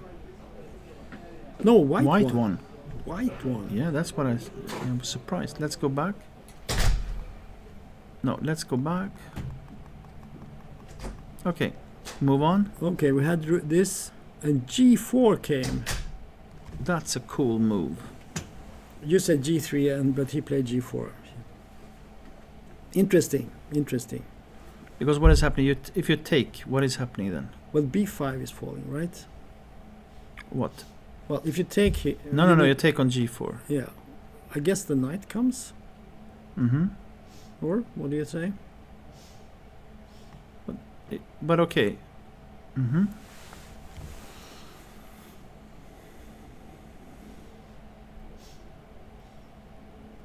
And now if you take, give check and play queen to C6.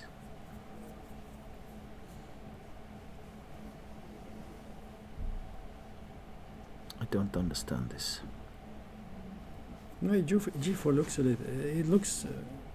it's a surprising move, I would Mm-hmm. say. Very surprising move. How long did you think for that move? But I don't understand why. He thought for 10 minutes, and then he played G4. And he played bishop C3. Okay, that's also... I mean, it's in one way it's logical, I think. Mm-hmm. Knight F3. He didn't take... Okay. And if you take Knight G5... No. Yeah. F5? What is this?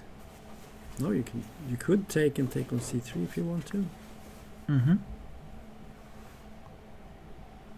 Okay, I see. Something like this. Queen C4. Okay, Queen C4. I mean, okay. these endings should No, always okay. be drawn, Yeah, but it's just a Mhm. So matter what of happened? what you Queen want. C6. Queen D8. Now you have a check. Knight D4, yes. He has misplayed this black. Yeah. Now. G5. Ooh. Threatening to... At least that was he didn't see that move for sure. That was a really annoying move, I think. Now he played Queen F3, which is a mistake.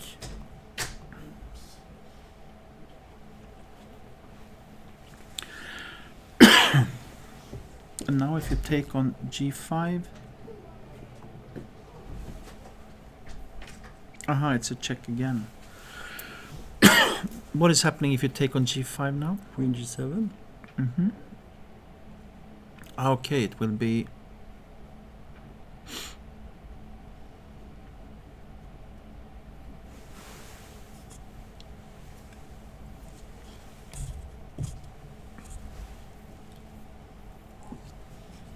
So he played king to G4. Is it? Yeah, you give a check on G7. Give it, yeah. And then goes here. I give a check, a take. Yes. And now you take on B7. Simple chess winning, yeah. Yeah. So there was something similar here. King G4, Mm-hmm. take, Queen H4, Queen A1, H1. And you get the Queen exchange. But go back. What? This was a crazy ending. How much time did he have? He had little time. Well, he made... We just got a lot of viewers from clubbing. okay, good. Mhm. Thanks. Welcome to the show. Okay, Mhm. so he started making mistakes. But he before that Yeah, also. he made a series of mistakes here. This is equal game now. Yes. But here he made a mistake. He went up. G5 was a real horror. But he should play this move according to the computer. Mm-hmm. And G5 you play E5, I guess. Yeah. And this should be safe. But I think we need to go to the other games. Lots of Yes. things happening. Yes. So here we But have... that was a shocker. G5 was a shocker in that game, for yeah, sure. there were lots of... So we had the exchange here. We had Yes. the exchange. Knight And they takes. took with the knight. Yeah. Okay, like you said. Yeah. And now, because We have this queenside Yes. play, yes, and white is attacking. and still we believe that white is better, but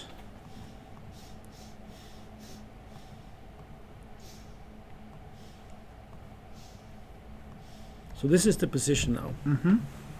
Yeah, white looks like the... Should be better, but of course, you know, he's managed to swap off some pieces. Yeah.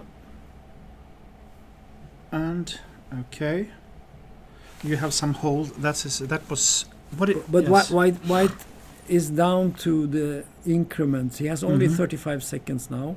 I see. And they have only made 28 moves, so there are 12 moves to make. So we know that he will have half a minute per move. But also here, if you play like c4 and then bishop f5. Yeah, but it's black's move. Yeah, but white's ideas. White has a very, very solid position, so black would like to try to get some counterplay, maybe play something with h5, g4 or something, try to... That's why I wanted to swap off the white squared bishops as well, but... Yeah. So let's see. So this will be a time pressure finish, for sure, and there will be mistakes. So let's go to the next one. So we have... Okay, so here he has won. So we have to go and he did win a pawn after all.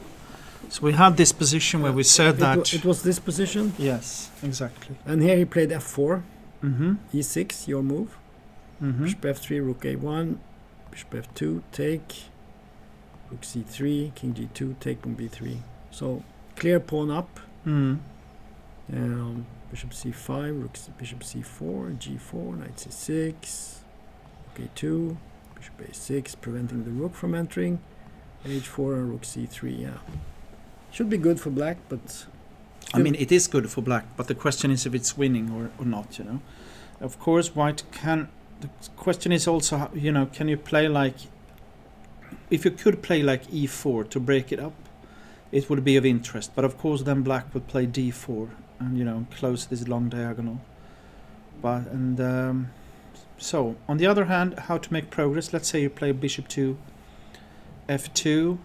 Then maybe you can go for the pawn on... play something like knight b4 or something like that. Is that possible? Then rook b2. Okay. Because it's not completely clear. Maybe should black go with the king? If you play like bishop f2, should you go like king f8, king d7, king f8, king e8, king d7 or something like that? I think one of the most important things here is that black is in serious time trouble. He has 10 moves to make, or nine moves, and only 1 minute. So he will be very unlikely to do something. He will just try to keep the position the next 9 moves and then to do something. For sure. And white might, on the other hand, want to try to stir things up. It's not easy to do, but he would like. Probably he cannot do it. So I don't expect anything big to happen in the next few moves. Okay, bishop f2. Can you go to play like rook a4? Yeah. Just to play e4, you know, but even that if you... Okay, he played bishop f2 in the game. So this is the position actually. Okay.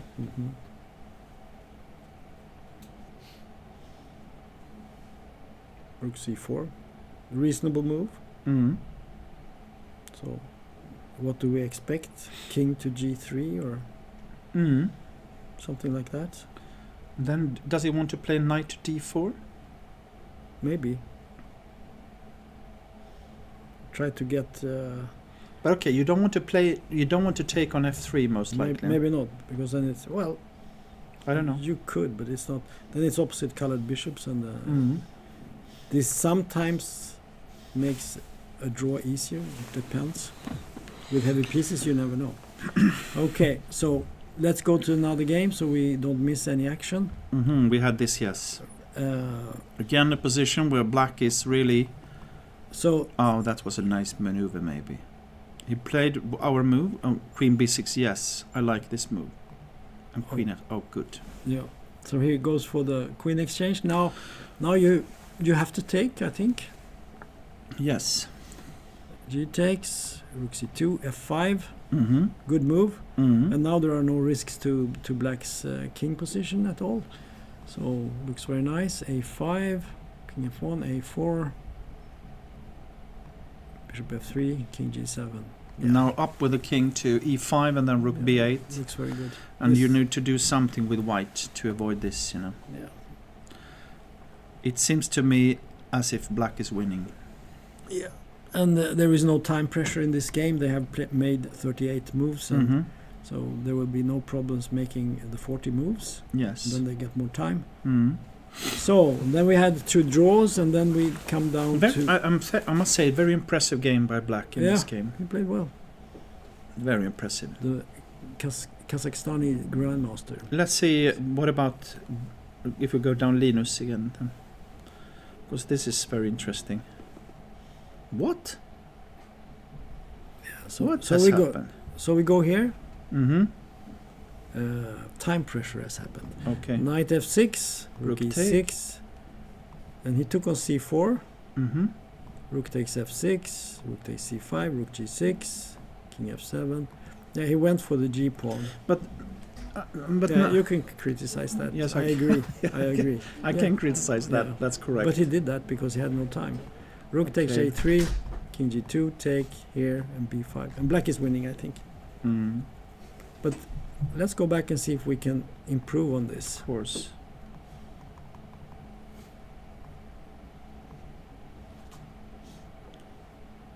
Take on. Okay. Let's see. Yeah, no, I think we missed rook takes c4 for some reason. We played king f7 instinctively, but that was not the best move. So maybe there was no real possibility for white. Well, there were no possibility. Mm-hmm. Let's go back. I just want to see this. Well, this was this is the game. Mm-hmm. And then it took. And this was the line we thought would help. Mm-hmm. This was the best we could find, right? That's right. So yeah. And take on b7, then the knight comes into e4 as well, you know. And then it gets really dangerous. And then you have bishop always. So okay, he took on f6. That was a big mistake of us. Yeah. Yeah. Now he tries to survive here. Rook g6. Okay. It's not over. It's not over. Wants to put the rook on b6, of course. Mm-hmm. And start to do something. Yeah, maybe he can advance somehow with the king, maybe with some pawn, maybe with the knight. Redirect the knight. It's not clear because you could put the knight on e5 or something like that. Rook b6 and then knight on if black would have one rook behind the pawn on b5, it would be if you could put the rook on b8 or something. And they were down to move 44.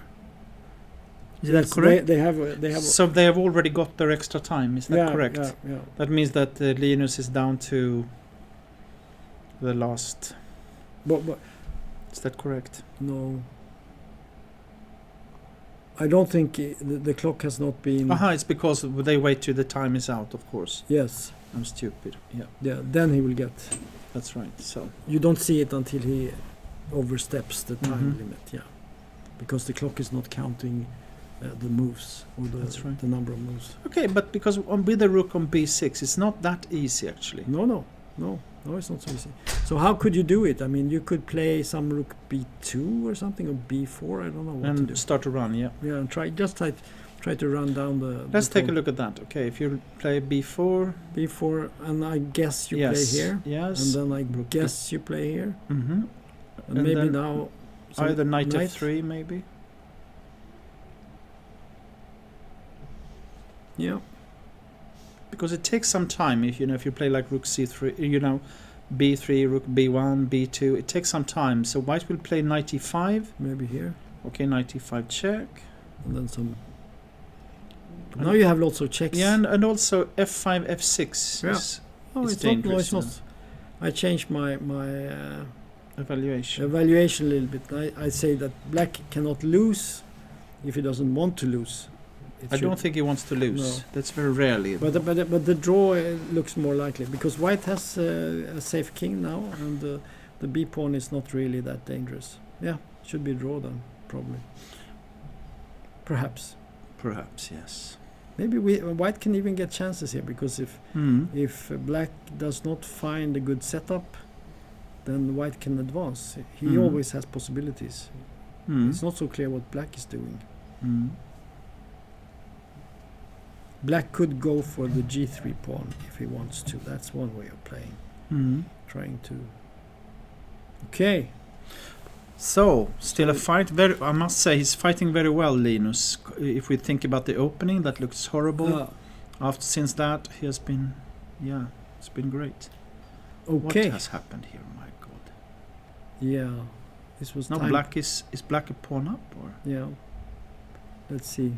What happens here? So we got to this position, and in this position he played g4. Bishop f5, g3. G3. Yeah. Shouldn't he take? Okay, maybe we should not analyze too much. No, we are just showing what happened. But now, now suddenly, this is horrible. I think. Yes. Because he couldn't take on f7 due to rook f2. Right. No, he misplayed it. The young guy from Austria, and the seasoned black player here, Demchenko. You can play knight to f4 here, huh? Yeah. It looks like he has a very strong attack here. Right. Should be win. Okay. Also bishop g7. So simple. Yeah. This is a really good game, and we could have analyzed it. And it's hanging on c6. He cannot move it. But I think we mentioned the idea of a kingside attack. But he played it masterfully, I think. and white never got his game going. And now f5. Yeah. Or knight f4 still. Oh.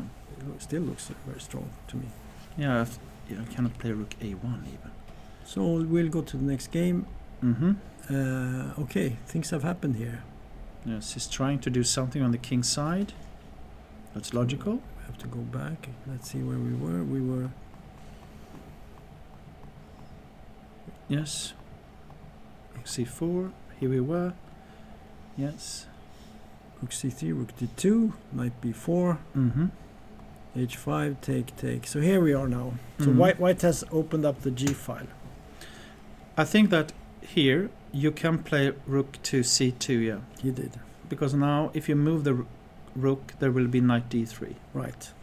So the point is that now he will get his rooks swap. So for instance, if you play something like this, you will be hit with this. Yes, and I think in this position that is to the favor of black. Right.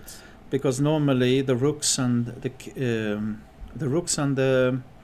bishops are working well together. But and of course also if you can swap off the white squared bishops, you will have a great knight. I think one of the biggest problem here is that the bishops are not good. It's not a good. It's not a bishop's position, right? That's right. And the knight is very good in this. But I think that one idea he's got now, that is his idea, is that the king will have problems in reaching the queen side, because you will have bishop h4, bishop g5, as a trick on the other side. Yeah. But this should be. This should be winning for black. What move is it? What move is 36? Okay. I predict a win for black. We'll see what happens. Okay, so we go to the next. Also because it's now when the rooks are swapped off, it's not a difficult position to play with little time, that you can play easily. Okay, here it's completely lost. Yeah, he gave up here. He gave up. Yep. White resigned. Because if you take on b2, then you play c3. Yeah? Yeah, I guess so.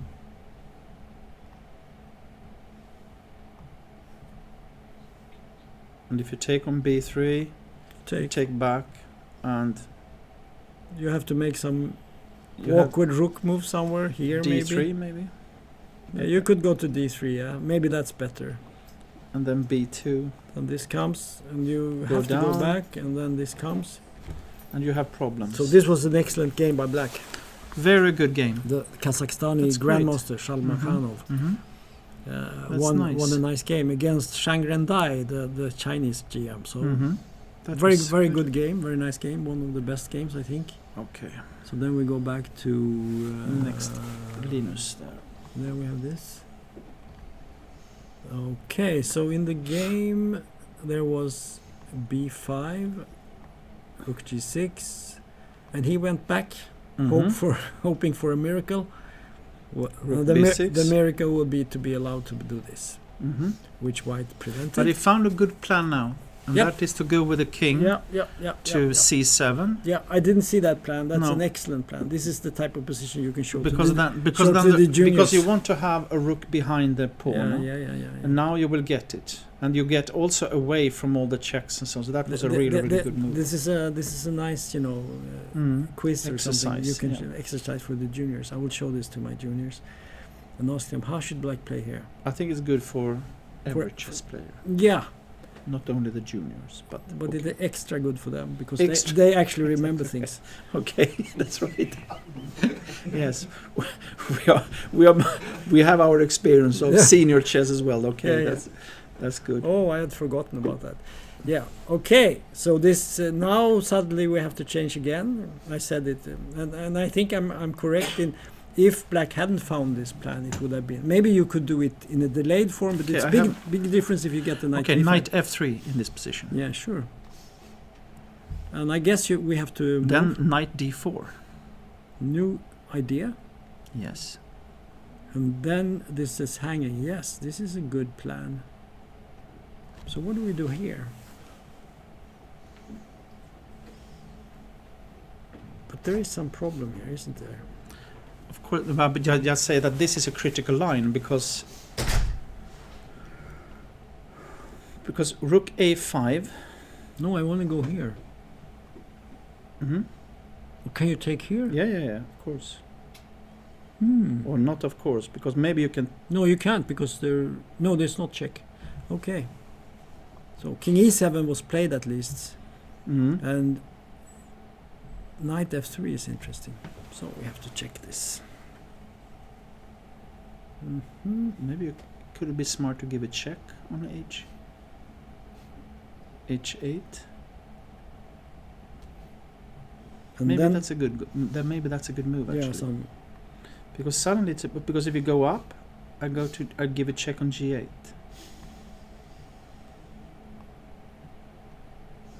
you don't want to play knight g5. That would prevent. Well, what happens if I go back?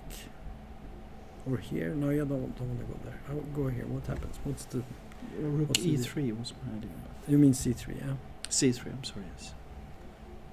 And if I go down, Okay, maybe it doesn't. Yeah, maybe rook b3. I don't know. Interesting. Yeah.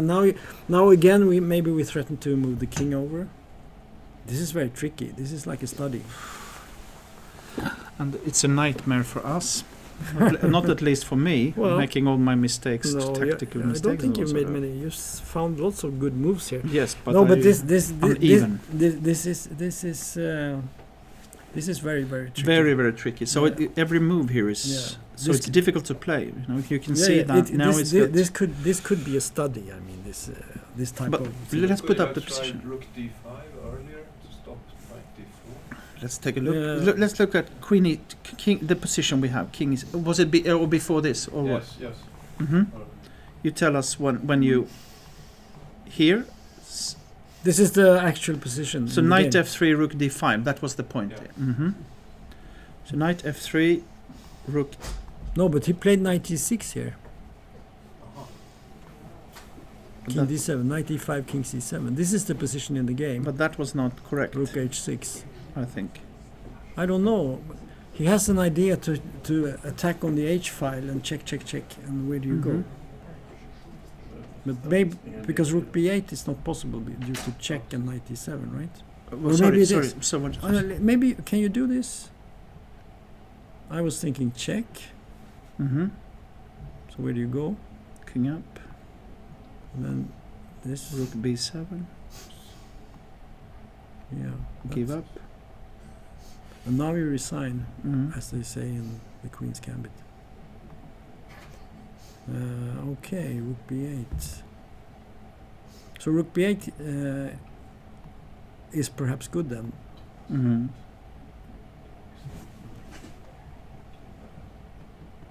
Because as soon as the pawn is Yeah, but if you know, if you running.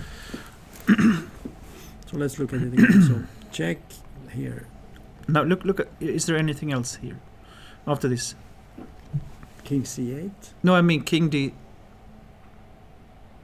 d6. I mean if there's something else for white. Yeah, that was what I was going to look at. Okay, if you give a check Where? on h6, Yeah, that's better maybe. because if you go up, Then you have knight. then I have this one. Yeah. And if you go here, then there's a check here. No, it's check again. Yeah, it's check there even. You know. Yeah. And then give a check again. So check. So let's say where can we go? Where can we go? King c8. Looks fantastic. Then you give a check, take the rook, and then. Mhm. Oh. Is it a draw? Okay, so immediately? he found a trick here. So you cannot So, play. okay. So you cannot play rook b8 then. Maybe not. But maybe you don't have to, because the important thing is that the white rook does not end up behind the pawn, right? Mhm. We don't have the black. Have to have the black That's pawn true. behind. So we can make something else here. So we can. I mean, we can make something smart, like rook Yeah. a3 or something like that. But I don't. Shouldn't you stay on the? I don't know. Maybe rook e8 or something. Some strange move, maybe. Just get out of these. Let's say we move the rook. Do you want to go here? No, I don't know. It was actually I haven't thought through. So. Because then I'm thinking you can just check. Mhm. Or maybe you can't. You can go here also, King g4 maybe. all the way. Yeah, but now But now you can have this. now we're walking. Now this looks very dangerous. Now we put the other rook behind them. What about if can you what? Yeah, sacrificing the knight on the b pawn and run with the pawn. So is it possible? I think this is winning for black, but it's not easy. But Mhm. he has a very strong pawn. He's an exchange up, Mhm. and white is trying to save himself with tricks. But I don't believe Mhm. it. I don't believe in those tricks actually. Mhm. But of course, if black plays rook b8, which is a mistake here, then it's a draw immediately. It's true. Okay. So he's thinking. So let's go back and see. Yes. Is there anything still left to look at? Well, this is over, right? Mhm. The g pawn is not stoppable. You can take on g7. I feel a bit sorry for him, Lukas Dotzer. Yeah, but this was an important lesson for him, and it goes along the Yes. lines of Magnus Carlsen. These lessons. If you you don't do want to have. something, it's not equal anymore. You don't want to have these lessons. You know this. Yeah, but you need Okay, them. okay. He's 15 years old. He's super talent. Mhm. This will make him stronger. Okay. So let's go to this one. What's happening here? Well, it should be good, but it's white's bishop looks not too bad in this position, I think. Is this really winning? I wouldn't be so sure.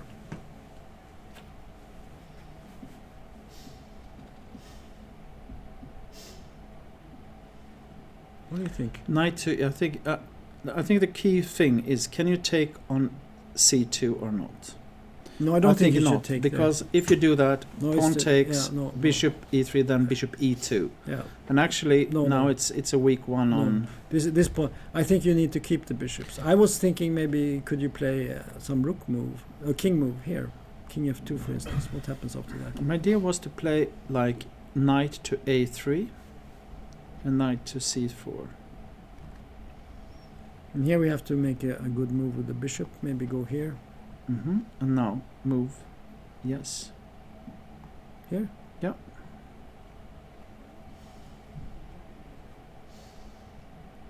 I think this is winning. It might be, but it's not. It's not 100% clear to me. No, of course. I don't know.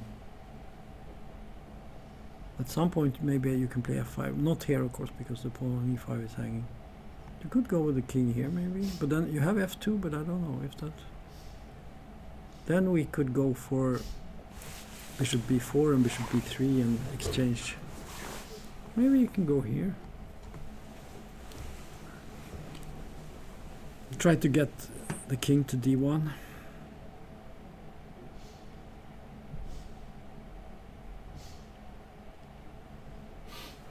And d2 you play king e2, huh?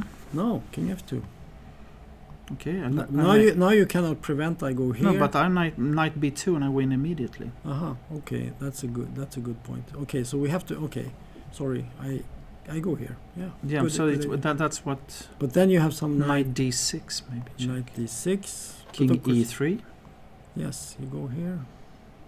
And who is tricking who? That's true. So let's go back. Here. No, then you need king e2. Let's put the king on e2 and let's look at that position, because you can also, of course, you can take on e5 with check, and then you have that position. That's a draw with the bishop pair. I'm not too sure, because you have to you can play knight d3. There are tricks, Yeah, but bishop e3 or bishop d6. I think that's okay. That's excellent chances. No. So I agree. I don't want to. I want to have something forced. So go back. Let's go back. Yeah. So this was the position, like this. Yeah. And before that, what is the game? This is the game. Bishop b5. Yeah. Okay. But I think if you don't get your king in front of the pawn, I don't know how white actually improves the position, but black improves. But the my position. point was that this maneuver with a knight on a3 looked very strong to me, but maybe it's not. I don't know. Yeah. Of course, black is better. I have one idea here. Okay, you played king f1, king f2. F2. I'd make knight a3. And what did we do? We went down here. Bishop c5. Yeah, this we played. Yeah.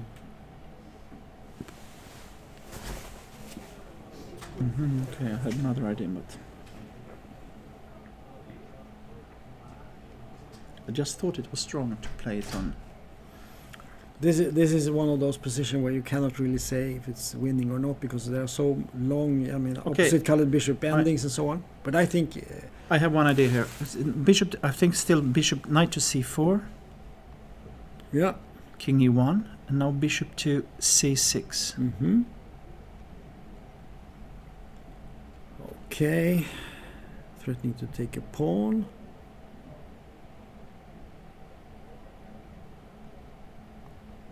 If I protect, what do you Yes, and now d2 check, and I bishop a4 next move. I win. Do you? Yes. Yeah, bishop. I thought. At least I thought so. Maybe take on e5. Take on e5, and d1 will win. Are you sure about that? Yes. Yeah, I have to decide what I want. So Then I take on h5. Yeah, this should be winning. This is easy. Yeah, probably. It will be 3 pawns in the end, because you will lose also. Yeah. This should be winning. But it should. It is of course good chances. I would say it's maybe it's a 75%. Yes, at least I think. Especially because if you have to also put in the practical side of it. And there we have time, and there are so many factors too. But okay, they have made 40 moves. Yeah. No, of course black is because with a knight on c4, it will then that is a really strong position, I think. Mm-hmm. Yeah, it's true. So what happens if we just play some move?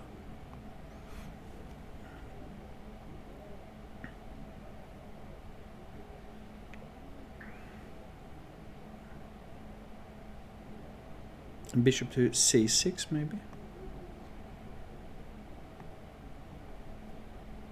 b5.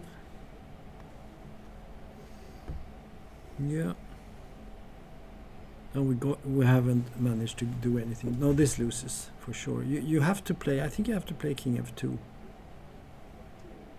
Okay, bishop c5 was perhaps not the best. Let's see. Maybe there is something else. We have to prevent. But you have always knight to c4, and then you will play b5 anyway. So yeah, I think the king has to go to f2. I think it's only move. And now you played Knight a3. Knight a3. Yeah, that's very good maneuver. Oh, we don't have so many options here. Is bishop d4 better maybe? Could this be a point? Okay, I continue with knight c4. Mm-hmm. I was thinking maybe if I could play f5 at some point, but maybe not.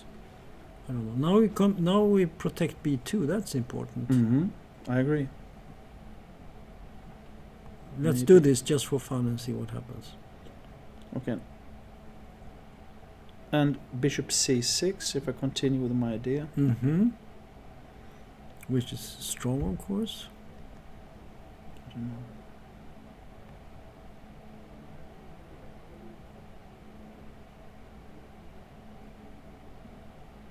Counterplay.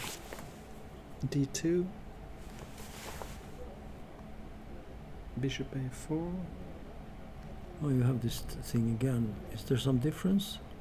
King d3. I take a queen. e5. Do-do-do. It's winning.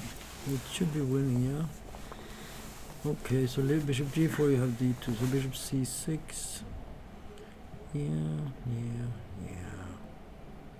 So we take instead. And then we go here. Okay, and I play d2. And it's the same thing, right? Mm-hmm. No, now we can take. Yeah, Check. and I move my king to h8 maybe. And now Okay, maybe is f8 better? F8 is better. I'm sorry. I go to f8. avoid the tricks. Yes.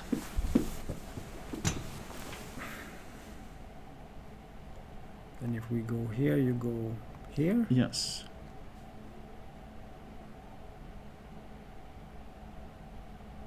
It should be winning.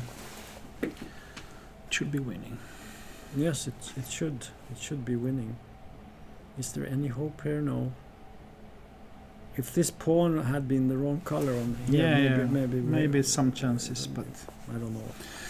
Probably not, but now is it Meshkov's time has not gone out yet, huh? So he still have some extra time to get. Is that correct? Or how far away are they? No, okay. So shall we take, is there any other games? well, let's go This back game? and just see. So Mhm. the first game was a win for White. Yes. Very nice win. Yeah, but it was also this trick, a little bit Yeah. of a trick. The second was a very nice win for Anton Demchenko, who is moving up to be one of the top contenders here. Yes. He's also the highest rated player yeah. of the And tournament. then we have this ending, which is very difficult to evaluate, but it's clearly better for White Black. I think the analysis we did was good because we have sort of found Yeah. the main ideas, and I think that black is winning, but like you said, it's Yeah. not so easy. it's not 100%. You have to easy. find the right maneuver and so on. So And this was a win for very Black. nice, Was very nice game. I Very think. nice game, yeah.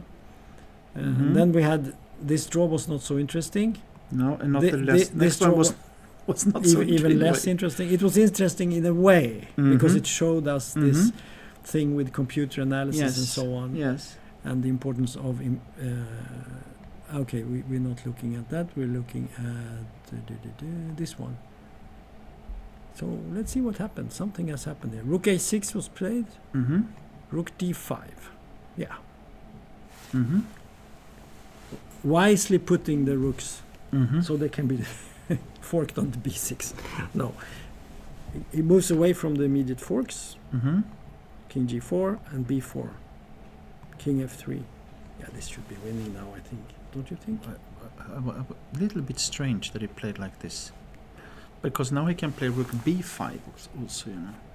But the problem is if black finds the right rook moves, white does not. If he doesn't have these forks, you know, then the knight is not that important. But do you have some? If you play king e4 now, let's say that you play. Yeah. It's black to play. Yeah, it's black's move. Should be good. Should we check if Yes. there is some other Swedes? We had one. We had Blomqvist 1. That was nice. One more. where But down, is down, he? down, down. There. So he won now, so he's a little bit back. Oh, that's a lovely finish. Look at that. Let's go back a little bit. H5 was the last move. Okay, I see. So, in this, actually, this was not the position we saw. This was the position we saw, yeah. So here.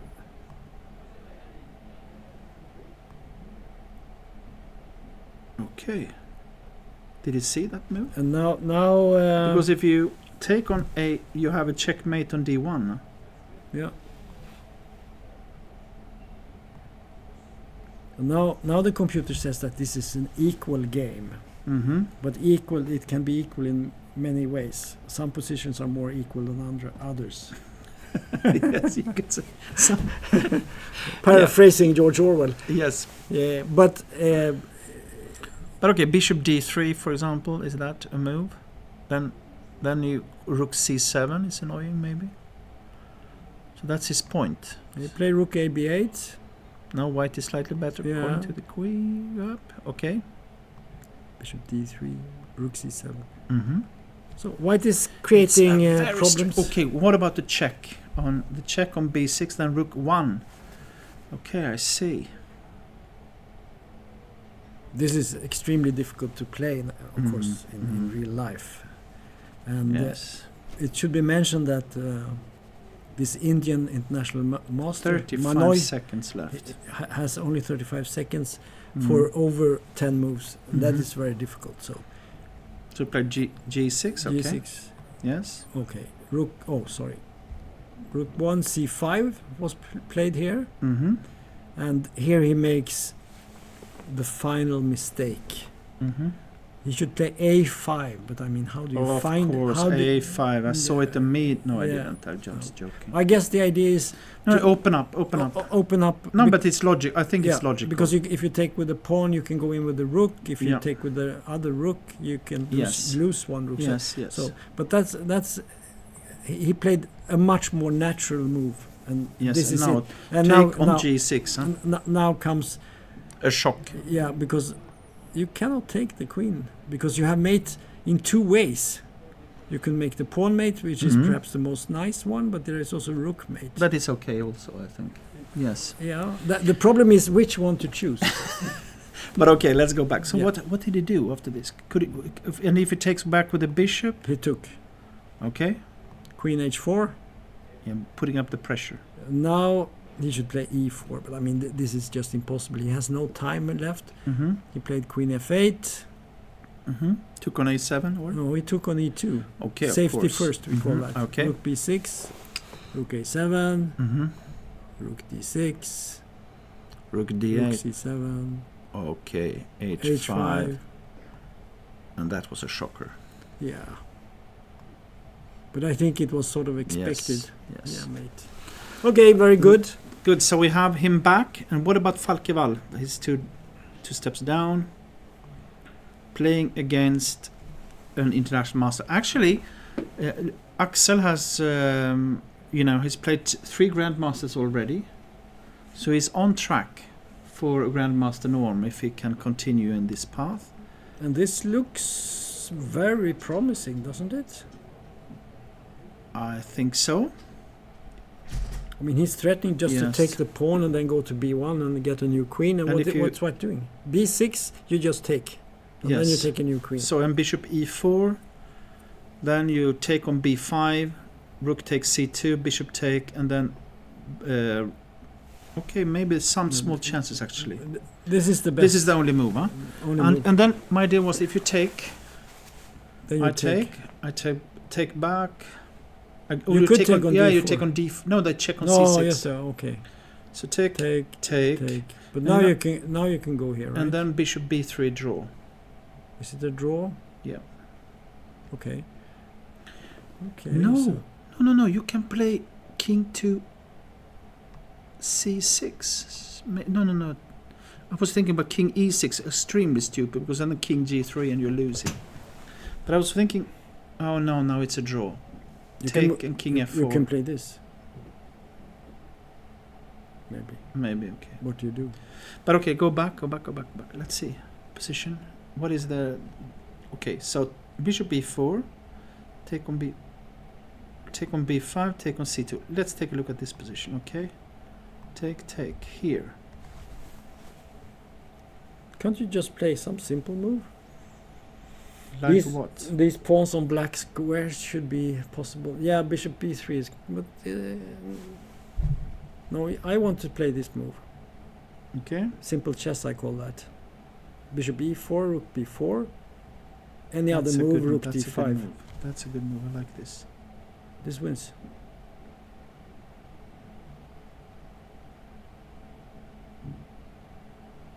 Yeah, this wins. Good, Okay. good move. Yeah, so this is probably winning, right? Yes. So do we have anything else? Okay. We have Tiger, he made a draw Mm-hmm. against Ramesh, but it's not the Ramesh you were talking about. Not the right Ramesh. This is Avinash Ramesh, an international master. So Tiger is on his streak for making draws now. He's made 3 in a row. Huh? He has played fantastic games, I think. Interesting. Lots of content, Mm-hmm. but he hasn't had that. The little bit last touch. He hasn't had the last touch. What do you say in football to be good in the box? You yeah, know, this final, the magic. the magic, the Haaland magic. or something. But Holland is not magic; it's just force. It's Yeah. just But force, Isak, okay. Isak is. Okay, let's say Isak. Yeah. Okay. Alexander Isak, he has the magic touch. He has the magic. Yeah. Okay, that's good. Okay. So go back, maybe because that was the Swedes that were of interest. So Yeah. what has happened? King f3 has been Instead of King A. Okay. played. Yeah. I don't know if there is a big difference. But yeah, White is struggling here, of course. So here, Knight A3 is the move that I suggested, but Nikita is a very tenacious defender. I mean, he's very Mhm. good at defending. So who knows what happens? It could go either way. Yeah, let's see. And then we had there aren't so many. no. This game, of course. Oh, pawn is on b3. Yeah, I feel that this should end quickly. I don't know if I'm right, but is there some trick? Knight c4.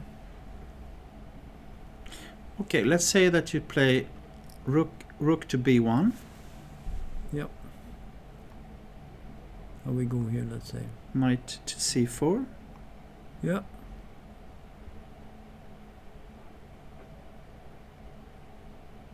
How do you? I take with the rook on b2. Oh, sorry. And Yeah. so I'm not sure you should move it immediately. No, I'm not sure either. It was just to see what happens, Mhm. to show what Mhm. happens. So I was thinking knight d3. Maybe that works too, but knight c4 is probably better. Mhm. But, so this move and Knight d6. if I play- Knight d6. yeah, check. there's a knight d6 also coming. So, but it's So now it's is it that simple? yes. If we check here, is that some difference? Okay, King e4 maybe. Pin? Rook goes up. Maybe not. Yes. No, I think it's got wrong to go with the. I think you need to prepare a little bit. King d5. Now we win, I think.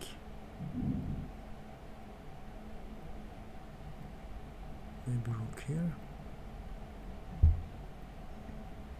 F5.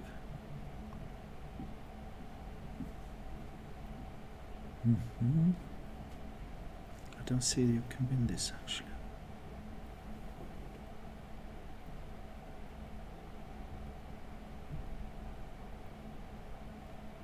I agree with you. It's not easy, but it's it's. Yep. Yeah, it's close, but it's. So that's why I said prepare b2 a little bit. In this position, I would like to prepare some smart way to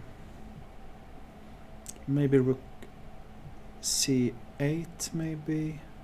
Could be a Just move. to take away knight c4.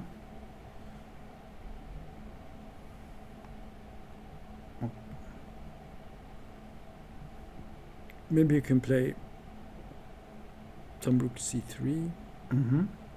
you want to combine the b pawn Yeah, and that's an right. attack on Exactly. the king. So that's what I'm trying to do now. So if you can get that separation between the rook on the one hand and the king side on the other, then that should be a win. But if you go for only the pawn, probably black can, white can hold it. Exactly. Yeah. That was my point. Yeah. So it's a case of two weaknesses. Mm-hmm. Very interesting. Let's go back and have a look here. Nothing's happening.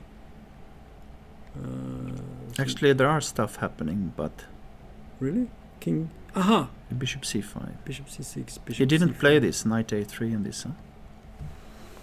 Yep. So now he's going to run with the pawn. Huh? Mm-hmm. We looked at that. We said that was winning because we didn't see any way to stop it.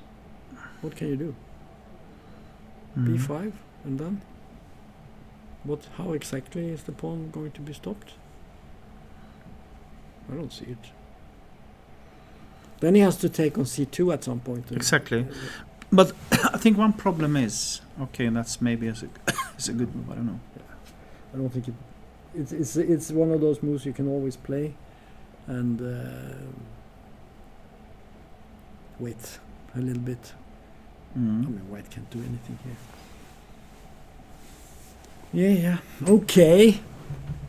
So we go back here to this game. So what's happening here? Rook b5. No, let's see. What happened here? Rook, king. This.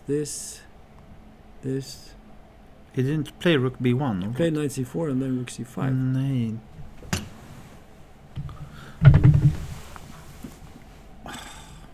Wasn't that bad? Well, it looks very bad because now you threaten to play. Or can you play B2? rook c3? Yeah, you can do that. Then That doesn't change king anything. c7. King here. Now this is lost. And then it will be take on b3 and then play with the pawns. Yeah. yeah. Yeah, this could be the end of it. This could Yes, be the but end. that must be. It looks like a mistake. I think rook b1 and our idea was much better. That is my feeling, but Probably because we didn't analyze it so deeply. okay. No, Well, but my maybe- feeling, may- but maybe because we when you have- have because this kind of pin, you know, Yeah. this is what we were looking for. Yeah, you this know. is a horror, of course. No, this must have been a mistake. Probably. Yeah. Because now you threatens to play b2, huh? Mm-hmm. Don't you? In this position, you threatens to play b2. Yeah, of course. Immediately. Because you can check, but the king comes up and Yeah. it doesn't work. Okay. Yeah. Tough. Mm-hmm. So, yeah. But it's again, we have seen a lot of small tactics all the way, Yeah. and it's very easy that you miss something somewhere. Especially you know. when you're on the worse side of it. Of course. And I think black could have played the position after the opening better. I think it was easily winning somehow. That was my feeling. Mm. But I have to give Linus the fact that he fought so well here because he was very close to making it. But now it looks it's not over, but it looks like it's No, I think it will be like, you know, to have two rooks against these two pawns, and that Yeah. should be winning, but But it's not so easy. It will be a Well, fight. he will continue at least, I think. So you recommend rook b1 now and just No, I take cannot see any other option. rook c3 maybe. No, but then even king c7, But can you? Yeah, rook exactly. c3, king c7, so Yeah. that it will be two. Yeah, it will be yeah, two rooks of course, against. yes. You cannot prevent b2, so No. you might as well take this guy.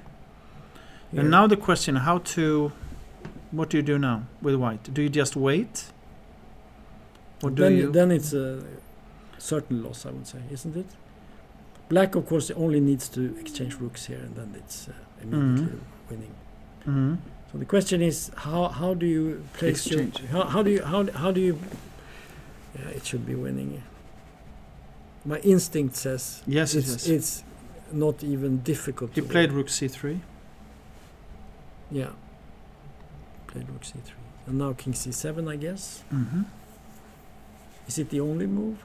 King a7 might also work. But king c7 looks better. Huh? Yeah, because after king a7, your king is trapped on the... Well, it's not so trapped, but king c7 looks like the best option here. Mm-hmm. Yeah, he played it. Yes, and now rook take b3 and rook c4 will come. Most likely. Mm-hmm. Because otherwise, you know... Yeah, otherwise you get the third rank for the rooks, and then I think it's much easier. Yeah, yeah. I mean, you could b2, rook b3, and you know... Because king e3... Now, you want to do that? No, then b2 is simple. B2. Then now you have to play this move. Yeah, it would be... It's even worse. But now it's worse It's because... worse. Yeah, I know. You get So trying to do something, but okay, let's go back. Do we have any games? We have this. We have this. Oh, now we have this. Okay. Yeah. Goody. Okay, because my idea here was to play like f6. You know, Nikita has a nice idea here. Mm-hmm. The black king cannot get out of this corner. No, but I want to play f6. Yeah, I understand that. And then bishop e8 and take. But as soon as you do that, you give white a passed pawn.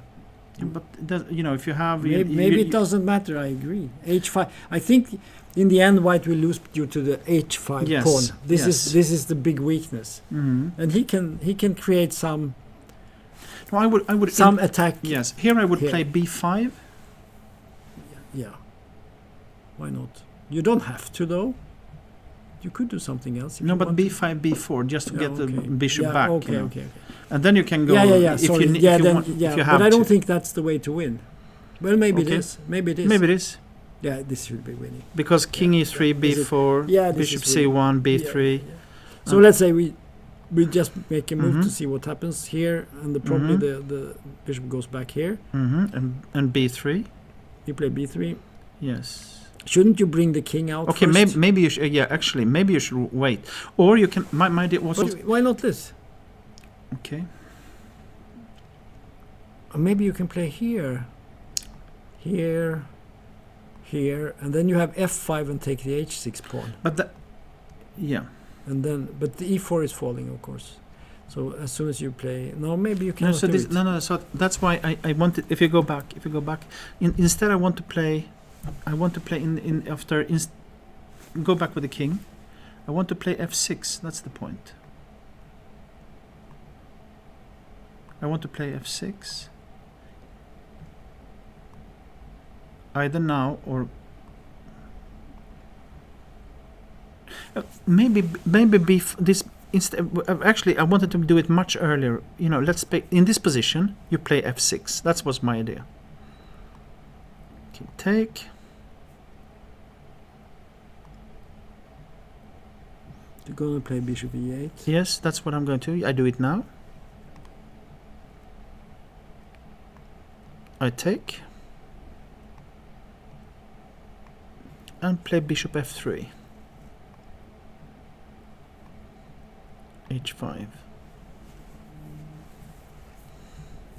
Because normally you want to have your pawns separated. Yeah, like this as far as way. Yeah, this is winning due to the separation. So the h5 pawn is the killer weakness for black. If you had the pawn on h4, maybe you had the chance to make it draw, but this is lost.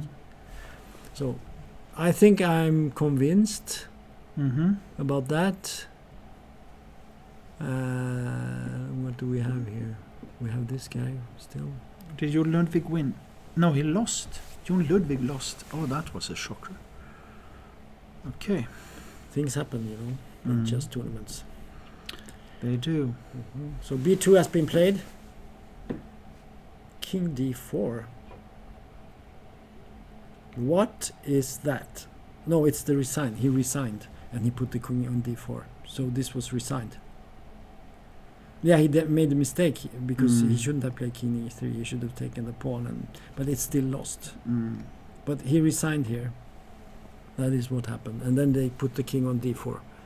Because here black gets a new queen. Okay. So we have What have we got left now? If we We move, only what ha- about Falkeval? Let's see Falkeval Well, down. But this is the only one that we have already.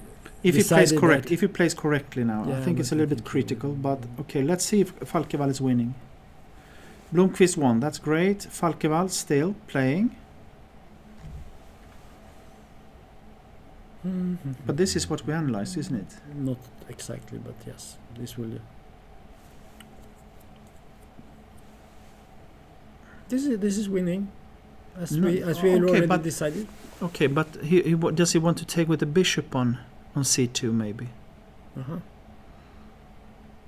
then take on b5. Let's take on b5. Let's take on d4. Oh my god. That was a great move. Yeah. Okay. There you have it. You will see that. That's good. Yeah. Rook take d4, and now it's game over. So he will win. So actually, Axel Falkeval is on his road to Grandmaster Norm. I think. I mean, he's got really good chances now. We shouldn't say that. We don't Okay, we jinx, don't- okay, don't we jinx him. No, okay, we don't say that. I'm sorry. He Okay. did not spoil his chances for a GM. No, he didn't spoil it. Yeah. That's good. He's I on think track. I think we are finished for today, Yes. and we say thanks for watching. It's Yes. been a pleasure being with you, and tomorrow we will be back again with more fascinating chess from the Rilton Cup. Yes. So with that, me and Jesper says good night. See you tomorrow. Thank you. Yes, thanks.